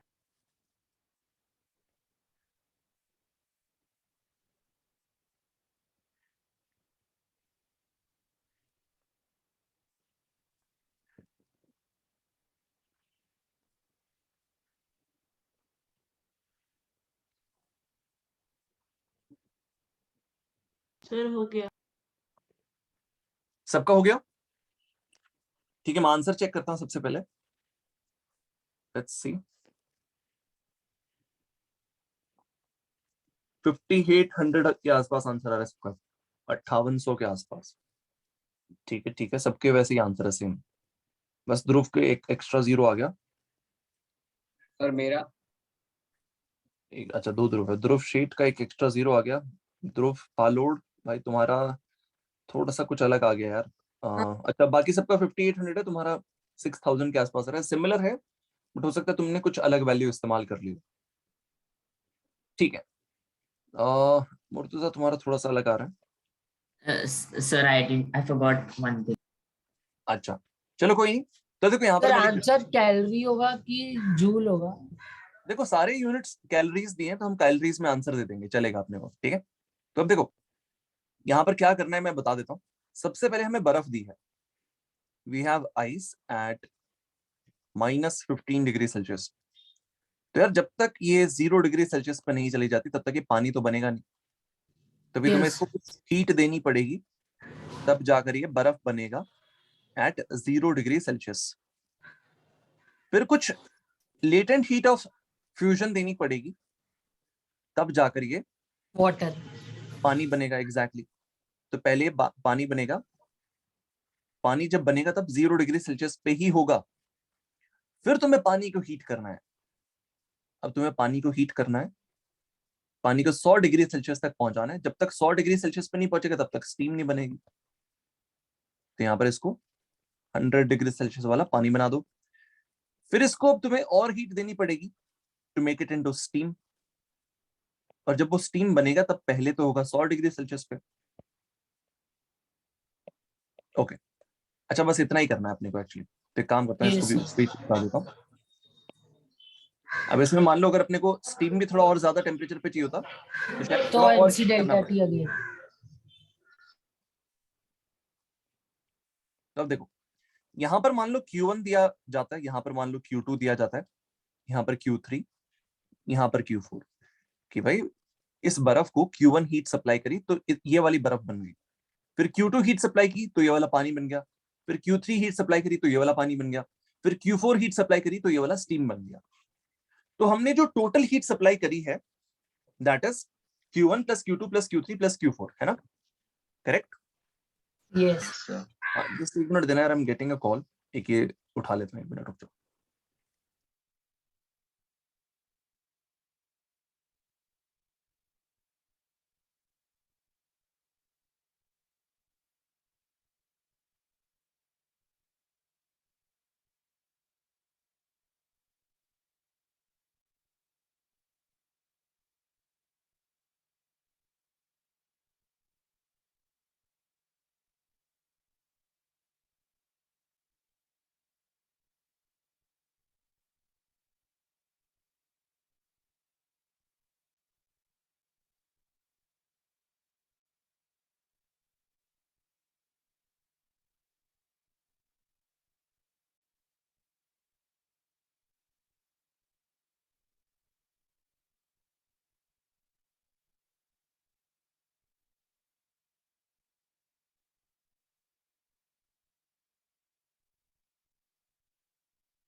सर यार यही तो प्यार होता है। चलो ये वाला सवाल करवा देता हूँ सबसे पहले। देखो इस क्वेश्चन में काफी सिंपल था। Q1 जो था that was how much? Q1 की वैल्यू ms डेल्टा टी से निकल जाएगी। हमें मास कितनी दी है, कोई बताएगा? 8 ग्राम। 8 ग्राम दी है। और जो specific heat capacity of ice होती है दैट इज 0.5 कैलोरीज पर ग्राम पर डिग्री सेल्सियस राइज। हाँ कि ना? 0.5 कैलोरीज पर ग्राम पर degree Celsius rise multiplied by यहां से यहां तक टेम्परेचर राइज कितना हो रहा है? 15 डिग्री सेल्सियस। तो इसकी वैल्यू कितनी आ जाती है? जल्दी से बता दो भाई मुझे। तो 63.6 3.6 कैलोरीज आ गई कि भाई इतनी हीट यहाँ पर चाहिए होती है इस प्रोसेस को कंप्लीट करने के लिए। फिर सेम तरह से मैं इस प्रोसेस के बारे में बात करता हूँ, Q2 के बारे में। ये बताओ Q2 में ms डेल्टा टी लगाएंगे कि ml लगाएंगे? जल्दी बताओ। ml लगाएंगे। अच्छा बाय द वे रिकॉर्डिंग वापस से स्टार्ट हो गई ना? यस सर दिख रहा है। तो 8 ग्राम हमारे पास बर्फ है और हर ग्राम बर्फ को पानी बनाने के लिए अपने को 80 कैलोरी देना पड़ता है। सो 80 कैलोरीज पर ग्राम। इसको जब मल्टीप्लाई करेंगे तो मेरे को भी दिख रहा है 640 हो जाएगा। सही है? 640 कैलोरी। ओके। अब पानी को गर्म करना है 100 डिग्री सेल्सियस तक, तो यहाँ पर Q3 कैलकुलेट करते हैं। 8 ग्राम पानी है, हर ग्राम पानी को 1 कैलोरी लगता है 1 डिग्री सेल्सियस से टेम्परेचर बढ़ाने के लिए। हम 0 से 100 तक लेके जा रहे हैं तो हम 100 डिग्री सेल्सियस से टेम्परेचर बढ़ा रहे हैं। सही है? यस। तो यहाँ पर मेरे पास क्या आ जाता है? 800 कैलोरी आ जाता है। फिर अभी इसके बाद मुझे क्या करना है? मुझे पानी से भाप बनानी है, मुझे स्टीम बनानी है। तो यहाँ पर Q equals to ms delta T नहीं लगाएंगे बिकॉज फेज चेंज हो रहा है। तो इंस्टेड हम Q इक्वल्स टू ml लगाएंगे, है ना? तो Q4 is equals to m into Yes, l sir. लगाएंगे। तो यहाँ पर 8 ग्राम इंटू यहाँ पर क्या दिया हुआ? Latent heat of vaporization 539 calories per gram. 4312 sir. हाँ थमरा ये क्या हुआ है, ये कितना होता है यहाँ पे 4312 4312 कैलोरीज। Yes sir. अब इन सबका टोटल करना है अपने को to get the total Q, है ना। टोटल क्यू सप्लाइड हमने जो सप्लाई करी है that is the summation of Q1 Q2 Q3 Q4। कि भाई हमने स्टेप वाइज ये हीट सप्लाई करी, स्टेप वाइज हमने फेस चेंजेस मतलब जो भी चेंजेस थे सब कुछ देखे, टेम्परेचर राइज, फेस चेंज सब कुछ, और फाइनली हमने 100 डिग्री सेल्सियस पे स्टीम बना दी। तो हमने जो टोटल हीट सप्लाई करी है वो कितनी आ जाती है मुझे बता दो जल्दी से टोटल करके। 5815.6 सर। 5815.6 कैलोरीज ये आ जाता है, ठीक है। Yes sir. This is the final answer. I hope सबको समझ में आया हो, कोई दिक्कत किसी को? Yes sir. No sir. Okay तो मैं काम करता हूँ, इसको लिखने का टाइम नहीं दे रहा हूँ, इसका स्क्रीनशॉट लेके रख सकते हो, मैं आगे बढ़ जाता हूँ। So it's like it takes 5 times less energy to heat water from 0 to 100 than to turn it at the same temperature to steam. Exactly. देखो यहाँ पर पानी को 0 से 100 लेके जाने में जो एनर्जी लगी, सेम पानी को स्टीम में कन्वर्ट करने में उससे कई गुना ज्यादा एनर्जी लग रही है, 5 गुना से भी ज्यादा, अराउंड 5.5 गुना, है ना। क्या बोलते हैं? Yes sir. तो यहाँ पर बहुत अच्छा ऑब्जर्वेशन है तुम्हारा कि यार पानी को 0 से 100 पहुंचा दो कि उसमें सिर्फ 800 कैलोरी लग रही है। इससे लगभग 5.5 टाइम्स ज्यादा एनर्जी लगती है इस पानी को उबाल करके भाप बनाने में, स्टीम बनाने में। ओके ठीक है। अब देखो यहाँ पर अगला जो सवाल है ये बोल रहा है कि यार ये जो तुमने जस्ट अभी क्वेश्चन किया इसका एक काम करो ना, टेम्परेचर वर्सेस टाइम ग्राफ बना दो। Temperature versus time graph. अच्छा ओके, बोल रहा है कि अगर हम हीट एक कांस्टेंट रेट से सप्लाई कर रहे हैं, if you are supplying heat at a constant rate, तो इसका टेम्परेचर वर्सेस टाइम ग्राफ बना दो। ये ट्राई करना है तुम लोगों को। Yes sir. कर लिया सर। Yes ये कर वाला लिया। हो गया Yes sir हो गया। Yes sir, you showed the question. Yeah. तो एक काम करता हूँ मैं ये वाला जल्दी से कर देता हूँ। अभी बीच में जब मैंने रिकॉर्डिंग पॉज करी थी उस टाइम दिखा दिया होगा क्वेश्चन। तो यहाँ पर देखो यार मैं हर मिनट में 10 कैलोरी दे रहा हूँ, तो यहाँ पर इतनी कैलोरीज मिलने में 6.36 मिनट्स लग जाएंगी, हाँ कि ना, सही बात है। Yes sir. Yes sir. Temperature कौन सी एक्सिस पे बनाएंगे? वाई एक्सिस पे। टाइम कौन सी एक्सिस पे बनाएंगे? एक्स एक्सिस पे। तो मैं यहाँ पर टेम्परेचर वर्सेस टाइम ग्राफ बना देता हूँ। जो पहला नाम होता है वो वाई एक्सिस पे आता है, तो वाई एक्सिस पे टेम्परेचर आएगा यहाँ पर। This is temperature.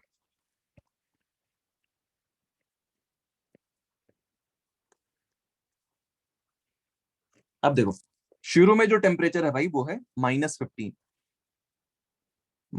Degree Celsius. तो मैं काम करता हूँ, जो प्लॉट है मेरा डिग्री सेल्सियस में है यहाँ पर टेम्परेचर, और जो टाइम है वो मिनट्स में है। अब हमें यहाँ पर समझ में आ रहा है कि बेस इसको 10 से डिवाइड करो। 10 से क्यों डिवाइड करूं? बिकॉज हर मिनट में मैं 10 कैलोरी दे रहा हूँ। तो 60 टोटल 581 के ऊपर मिनट लगने वाले। ग्राफ अच्छा नहीं बनता, मतलब समझ गया हाथ से। मतलब हाँ समझ गया। अप टू स्केल मत बनाओ, ऐसे इन जनरल वैसा बना दो, है ना। But I just showed the critical points where it's समझ गया। changing. हाँ वैसे भी चलेगा। तब देखो हम लगातार हीट सप्लाई करते जा रहे हैं, लगातार टेम्परेचर बढ़ते जा रहा है। हीट सप्लाई करी टेम्परेचर बढ़ा, हीट सप्लाई करी टेम्परेचर बढ़ा। ये टाइम के साथ कॉन्स्टेंटली होते जा रहा है।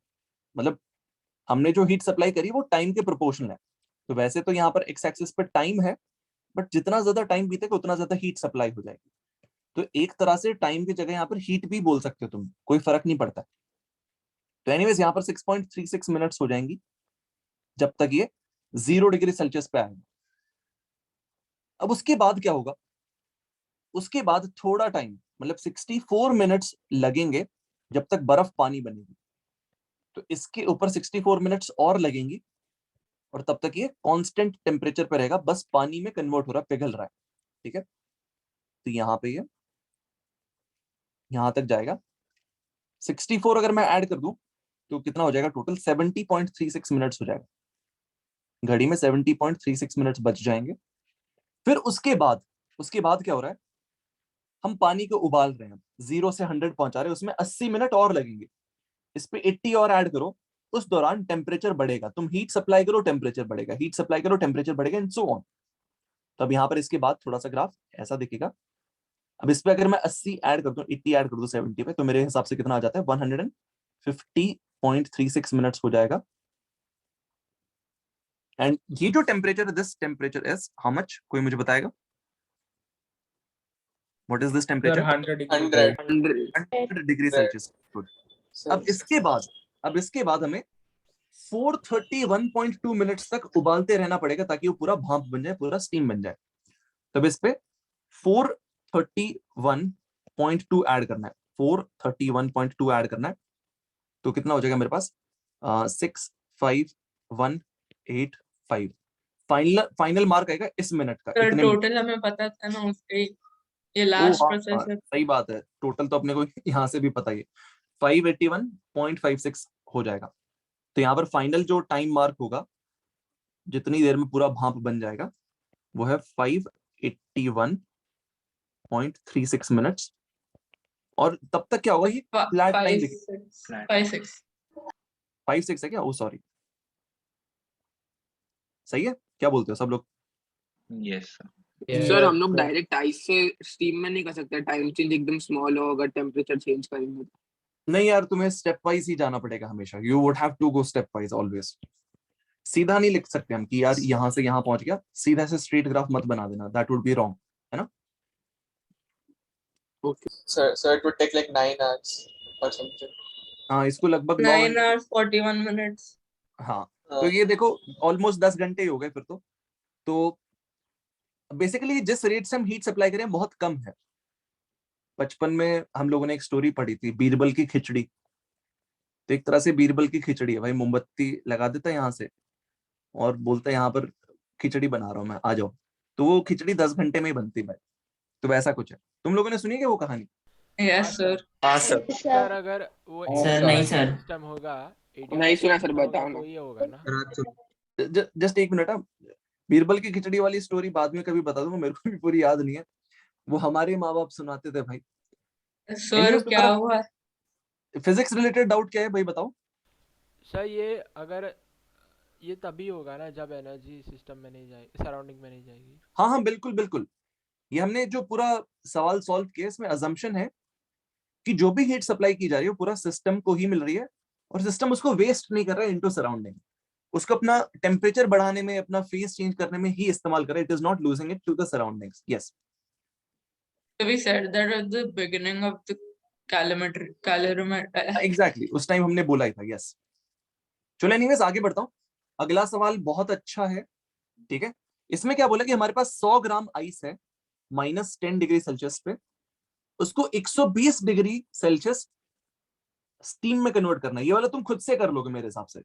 You would be able to do this on your own. तो मैं इसको छोड़ सकता हूँ। Yes sir. तो इसको क्वेश्चन नंबर 3 लिख देता हूँ and I leave this for you guys to solve. It is not very difficult, this is a homework for you guys. ये हो जाएगा। इससे अगला जो सवाल है, ये क्या बोल रहा है कि भाई 500 ग्राम पानी है 80 डिग्री सेल्सियस पे, पानी को स्टीम से मिक्स कर दिया, फाइनल मिक्सचर क्या होगा, किस टेम्परेचर पे होगा, ये निकाल के बताओ। ये एक अच्छा सवाल है। खतरनाक नहीं है बट अच्छा है। तो मैं ये वाला करके दिखा देता हूँ तुम लोगों को, उसके बाद तुम अगला वाला खुद से कर लेना, चलेगा? ये वाला भी कर लेंगे। हो जाएगा सर। ये वाला भी हो जाएगा। टाइम चाहिए? हाँ सर। 2 मिनट। हाँ सर। हाँ सर। 2 मिनट का टाइम ले लो, इसको सॉल्व कर लो। सर एक बार लास्ट स्लाइड पे जाओ ना प्लीज। श्योर, ये लो। डन। अभी ये वाला सवाल करना है।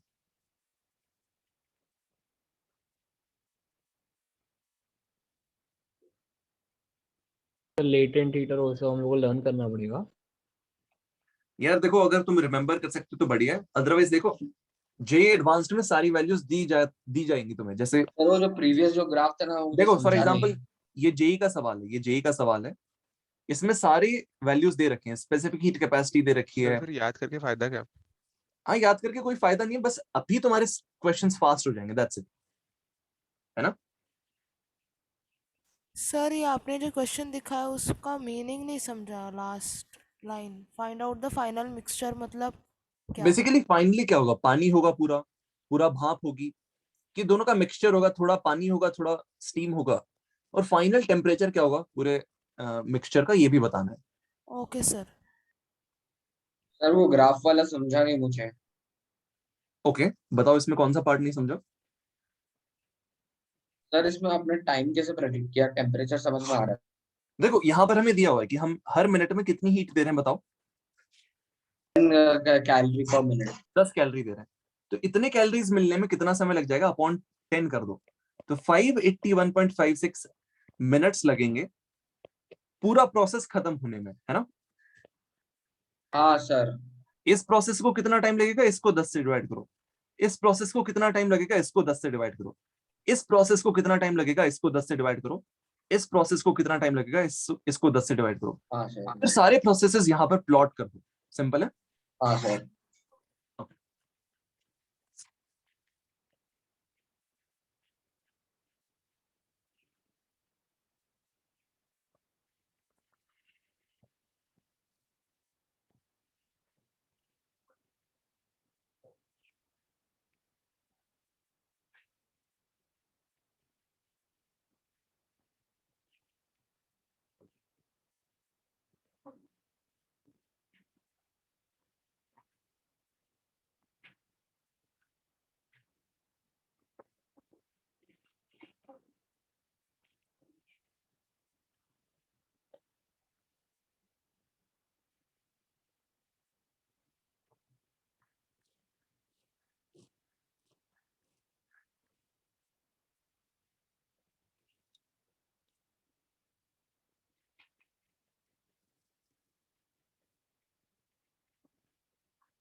हो गया सबका? No, sir. Confused So how to what start we it. have to find out, So 1 sir, minute. actually, we हाँ, have to देखो find out the amount of water and amount of steam, or we have to find the final temperatures, you know. Both finally जो system होगा वो किस state में होगा, पूरा पानी होगा, पूरा स्टीम होगा, कि दोनों का मिक्सचर होगा, और फाइनली टेम्परेचर क्या होगा ये भी निकालना है। तो सुनो एक काम करता हूँ, मैं सॉल्व कर देता हूँ ये वाला क्वेश्चन, तुम लोग बस देख लो, ठीक है, चलेगा? सर आप चैट में देखो ना सर आंसर। हो गया सर। हाँ सर।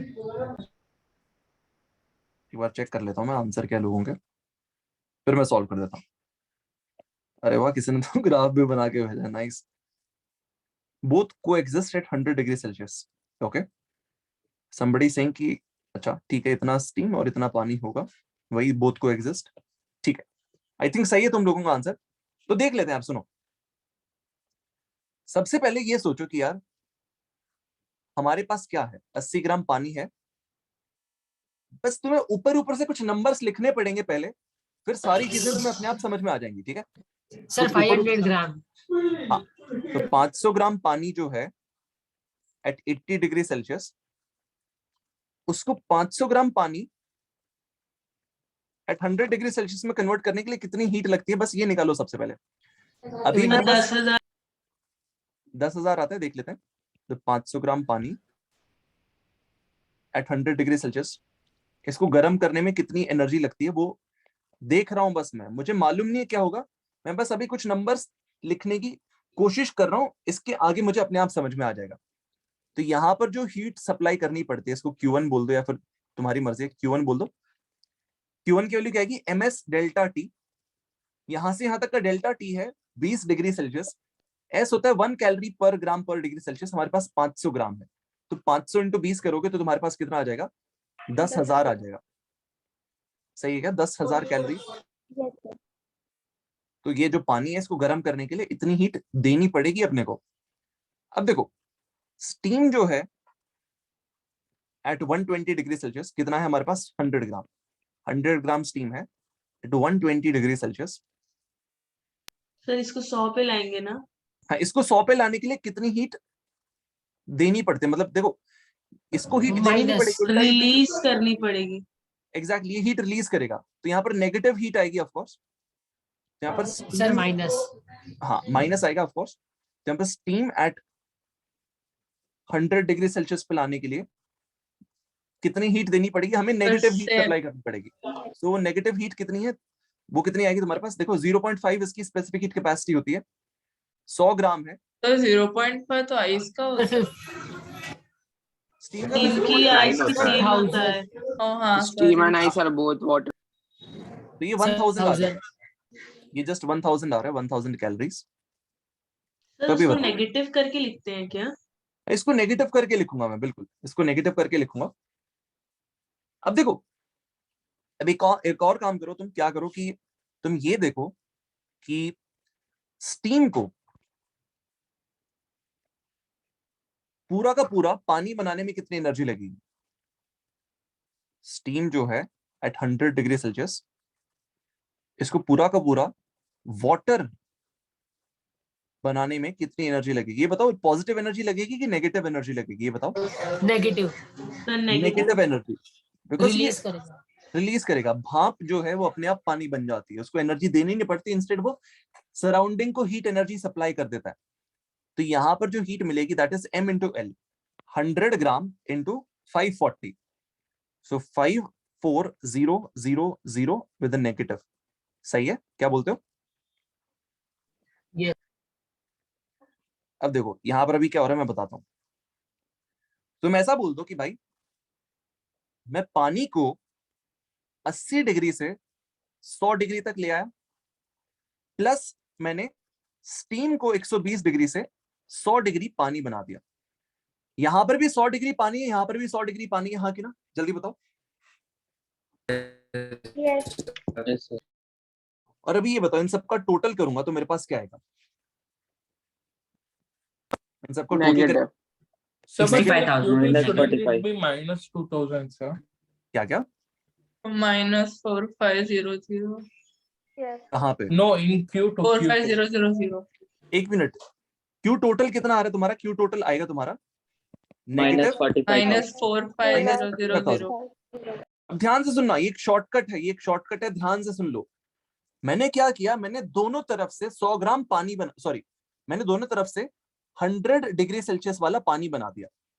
यहां पर मैंने 500 ग्राम उबलता हुआ पानी बनाया, यहां पर मैंने 100 ग्राम उबलता हुआ पानी बनाया। इस प्रोसेस में मुझे कितनी हीट सप्लाई करनी पड़ी? इतनी सप्लाई करनी पड़ी। अब देखो ये बताओ, यहां पर ये जो हीट है, ये हीट सिस्टम इस्तेमाल कर सकता है। इसका मतलब क्या है? सिस्टम ने हीट रिलीज करी कि मैंने उसको दी है? क्या लगता है? सर रिलीज सिस्टम ने हीट रिलीज करी है, सिस्टम ने हीट रिलीज करी है। तो यहाँ पर अभी मैं क्या बोलूंगा, मैं बोलूंगा भाई देखो मेरे पास 600 ग्राम पानी है जो कि 100 डिग्री सेल्सियस पे उबल रहा है, और मेरे पास अभी भी 45,000 कैलोरीज एनर्जी बची हुई है। अब ये बताओ उस 45,000 कैलोरी में से उतनी हीट एनर्जी को इस्तेमाल करके कितने ग्राम पानी स्टीम बन जाएगा? कितने ग्राम पानी स्टीम बन जाएगा? तो यहाँ पर एक शॉर्टकट का तरीका है। वो माइनस है ना, तो फिर तो रिलीज होगा ना, मतलब हीट रिलीज होगी। हीट रिलीज होकर किसको मिलेगी? सराउंडिंग तो को पानी बनेगा ना। एक चीज बताओ, वो जो हीट रिलीज हो रही है वो सराउंडिंग को मिलेगी कि सिस्टम को ही मिलेगी? ये बताओ। सर सिस्टम को ही मिलेगी। तो यहाँ पर मैं क्या लिख रहा हूँ, यहाँ पर मैं ये लिख रहा हूँ, सुनो ध्यान से। टू गेट हीट रिलीज हुई तो सराउंडिंग को जाएगी ना? नहीं, देखो हम यहाँ पर ऐसा कुछ लिखा नहीं है सराउंडिंग का। अरे यार मेरी बात सुनो, हम जितने भी सवाल करेंगे इन सारे सवालों में सराउंडिंग के साथ कोई हीट एक्सचेंज नहीं होगा, समझ रहे हो? So to get 600 gram of water, to get 600 gram of water at 100 degree Celsius, Q supplied is equals to Q1 plus Q2 plus Q3. देखो केमिस्ट्री में तुम्हें एक दूसरा तरीका सिखा दिया होगा शायद, ये मेरा दूसरा तरीका हो सकता है, या फिर हो सकता है टीचर ने सेम चीज बताई हो। यहाँ पर -45,000 कैलोरीज आ गई। इससे मुझे क्या समझ में आ रहा है कि भाई हमारे पास 600 ग्राम पानी तो आ गया है, बट अभी काफी और हीट बची हुई है। ये हीट 100 डिग्री सेल्सियस वाला पानी किस चीज के लिए इस्तेमाल करेगा? पहले तो वो कुछ अमाउंट ऑफ वाटर को स्टीम में कन्वर्ट करेगा, फिर भी अगर हीट एनर्जी बच गई तो वो बोलेगा चलो अब ठीक है, एक काम करते हैं, हम थोड़ा सा स्टीम का भी टेम्परेचर बढ़ाते हैं। कभी यहाँ पर मैं ऐसे लिख देता हूँ, this So we have to extra, add 54000 sir. हाँ एक मिनट रुको, this excess 45,000 calorie would now be used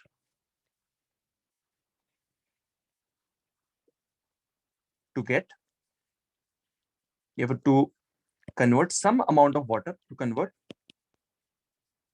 some water into steam, some water into steam। ठीक है, तो यहां पर देख लेते हैं कितना पानी स्टीम बनेगा। m into 540 is equals to 45,000। सही है? Yes sir. तो m is equals to 45,000 divided by 540, कितना आंसर आता है बताओ? Sir, Sir 83.33. 83.4 sir. एक मिनट, 45,000 डिवाइडेड बाय 540 कर देता हूँ, तो 83.3333 आ रहा है मेरे पास, है ना? Yes sir. तो इतने ग्राम स्टीम बन जाएगा अपने पास, समझ रहे हो? और जो 600 ग्राम में से बाकी बचा वो क्या रहेगा? वो पानी रहेगा। पानी। तो यार ये बताओ, जो हमारे पास ये 45,000 कैलोरीज बची थी, कि पूरे 600 ग्राम पानी को स्टीम बना पाता है कि नहीं बना पाता है? नो, नहीं बना पाता है, सिर्फ इतना स्टीम बन पाता है। ये जो स्टीम बनेगा किस टेम्परेचर पे होगा? 100 डिग्री सेल्सियस पे होगा, हाँ कि ना? बिकॉज हमने सिर्फ फेज ट्रांसफॉर्मेशन कंसिडर किया है। Yes sir. तो यार अब मेरे पास बाकी बचा हुआ पानी भी 100 डिग्री सेल्सियस पे है, ये जो स्टीम बनी ये भी 100 डिग्री सेल्सियस पे है। क्या इक्विलिब्रियम अटेन हो गया है? सबका टेम्परेचर सेम है? बताओ। Yes sir. एनर्जीज, ये बताओ, सारी की सारी एनर्जीज को तुमने अच्छे से बैलेंस आउट कर दिया, सबको अच्छे से स्प्रेड आउट कर दिया? कुछ बचा है क्या कोई एनर्जी कि सब कुछ यूज अप हो गया? बताओ। Sir, but that doesn't make any sense, right? The 83.3333, but that is 83.3. Arey, there was only so Sir, that much means heat that the energy left to convert सुनो, only मेरी बात सुनो। 83.3 grams of water See, into steam. just listen to me once। यार देखो यहाँ पर अभी क्या है, this is a shortcut, this is a shortcut. तुम्हें लंबा मेथड पहले से केमिस्ट्री में बता दिया होगा, आई एम प्रीटी श्योर। वो जो लंबा वाला मेथड है जिसमें काफी सोचना पड़ता है, वो मैं भी बताऊंगा, बट पहले मैं क्या करना चाहता था, एक ऐसा तरीका दिखाऊं जिससे तुम्हें डायरेक्ट आंसर मिल जाए कि फाइनली होगा क्या। ठीक है, तो जो रिमेनिंग वाटर है हमारे पास, उसको m वाटर बोल दो, दिस इज m स्टीम। ये आ जाएगा 600 ग्राम माइनस 83.33, तो ये कितना आ जाएगा मेरे पास? This would come out to be, कितना हो जाता है भाई? 600 में से 80 माइनस करो, 520, 517, 516.67 लिख दो इसको, चलेगा? क्या बोलते हो? This is your answer. तो इतना पानी बच जाता है, इतना स्टीम बच जाता है, और फाइनल टेम्परेचर क्या होगा बताओ? 100 degree 100 degree Celsius. Now see, of course मुझे पता है यार, ये एक सवाल करने से तुम्हें सब कुछ समझ में नहीं आएगा, बट अगर समझ में आ गया बहुत बढ़िया बात है, नहीं भी समझ में आया मैं नेक्स्ट क्लास में कंटिन्यू करता हूँ, इसका बड़ा वाला मेथड भी सिखा दूंगा मैं तुम लोगों को। हाँ यार बोलो। सर समझो, वो क्यू सप्लाइड नेगेटिव नहीं आता तो क्या अप्रोच होता आगे? तो इसका मतलब क्या होता? क्यू सप्लाइड नेगेटिव नहीं आता, इसका मतलब और ठंडा होता, इसका मतलब पानी बनता और पानी का टेम्परेचर और कम कर देते हम, है ना? Okay sir. सर नहीं समझा, पॉजिटिव तो होता फिर फाइनल मिक्सचर खाली वाटर होता है ना? सर आपको रिपीट करो कि 540 क्या है?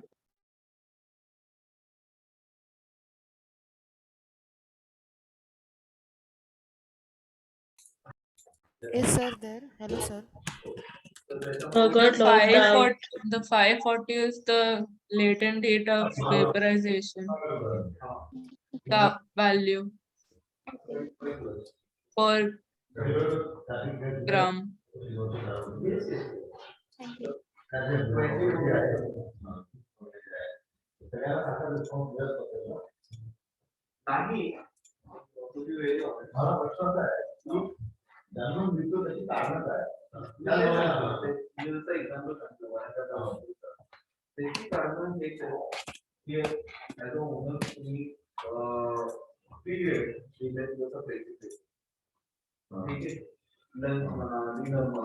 ठीक है, आता एखादं तू एक तो सगळे ऑप्शन आम्ही जो सेल्स पर्सन आहे तो सगळे मामले प्रॉपर्टी सारखी करतो.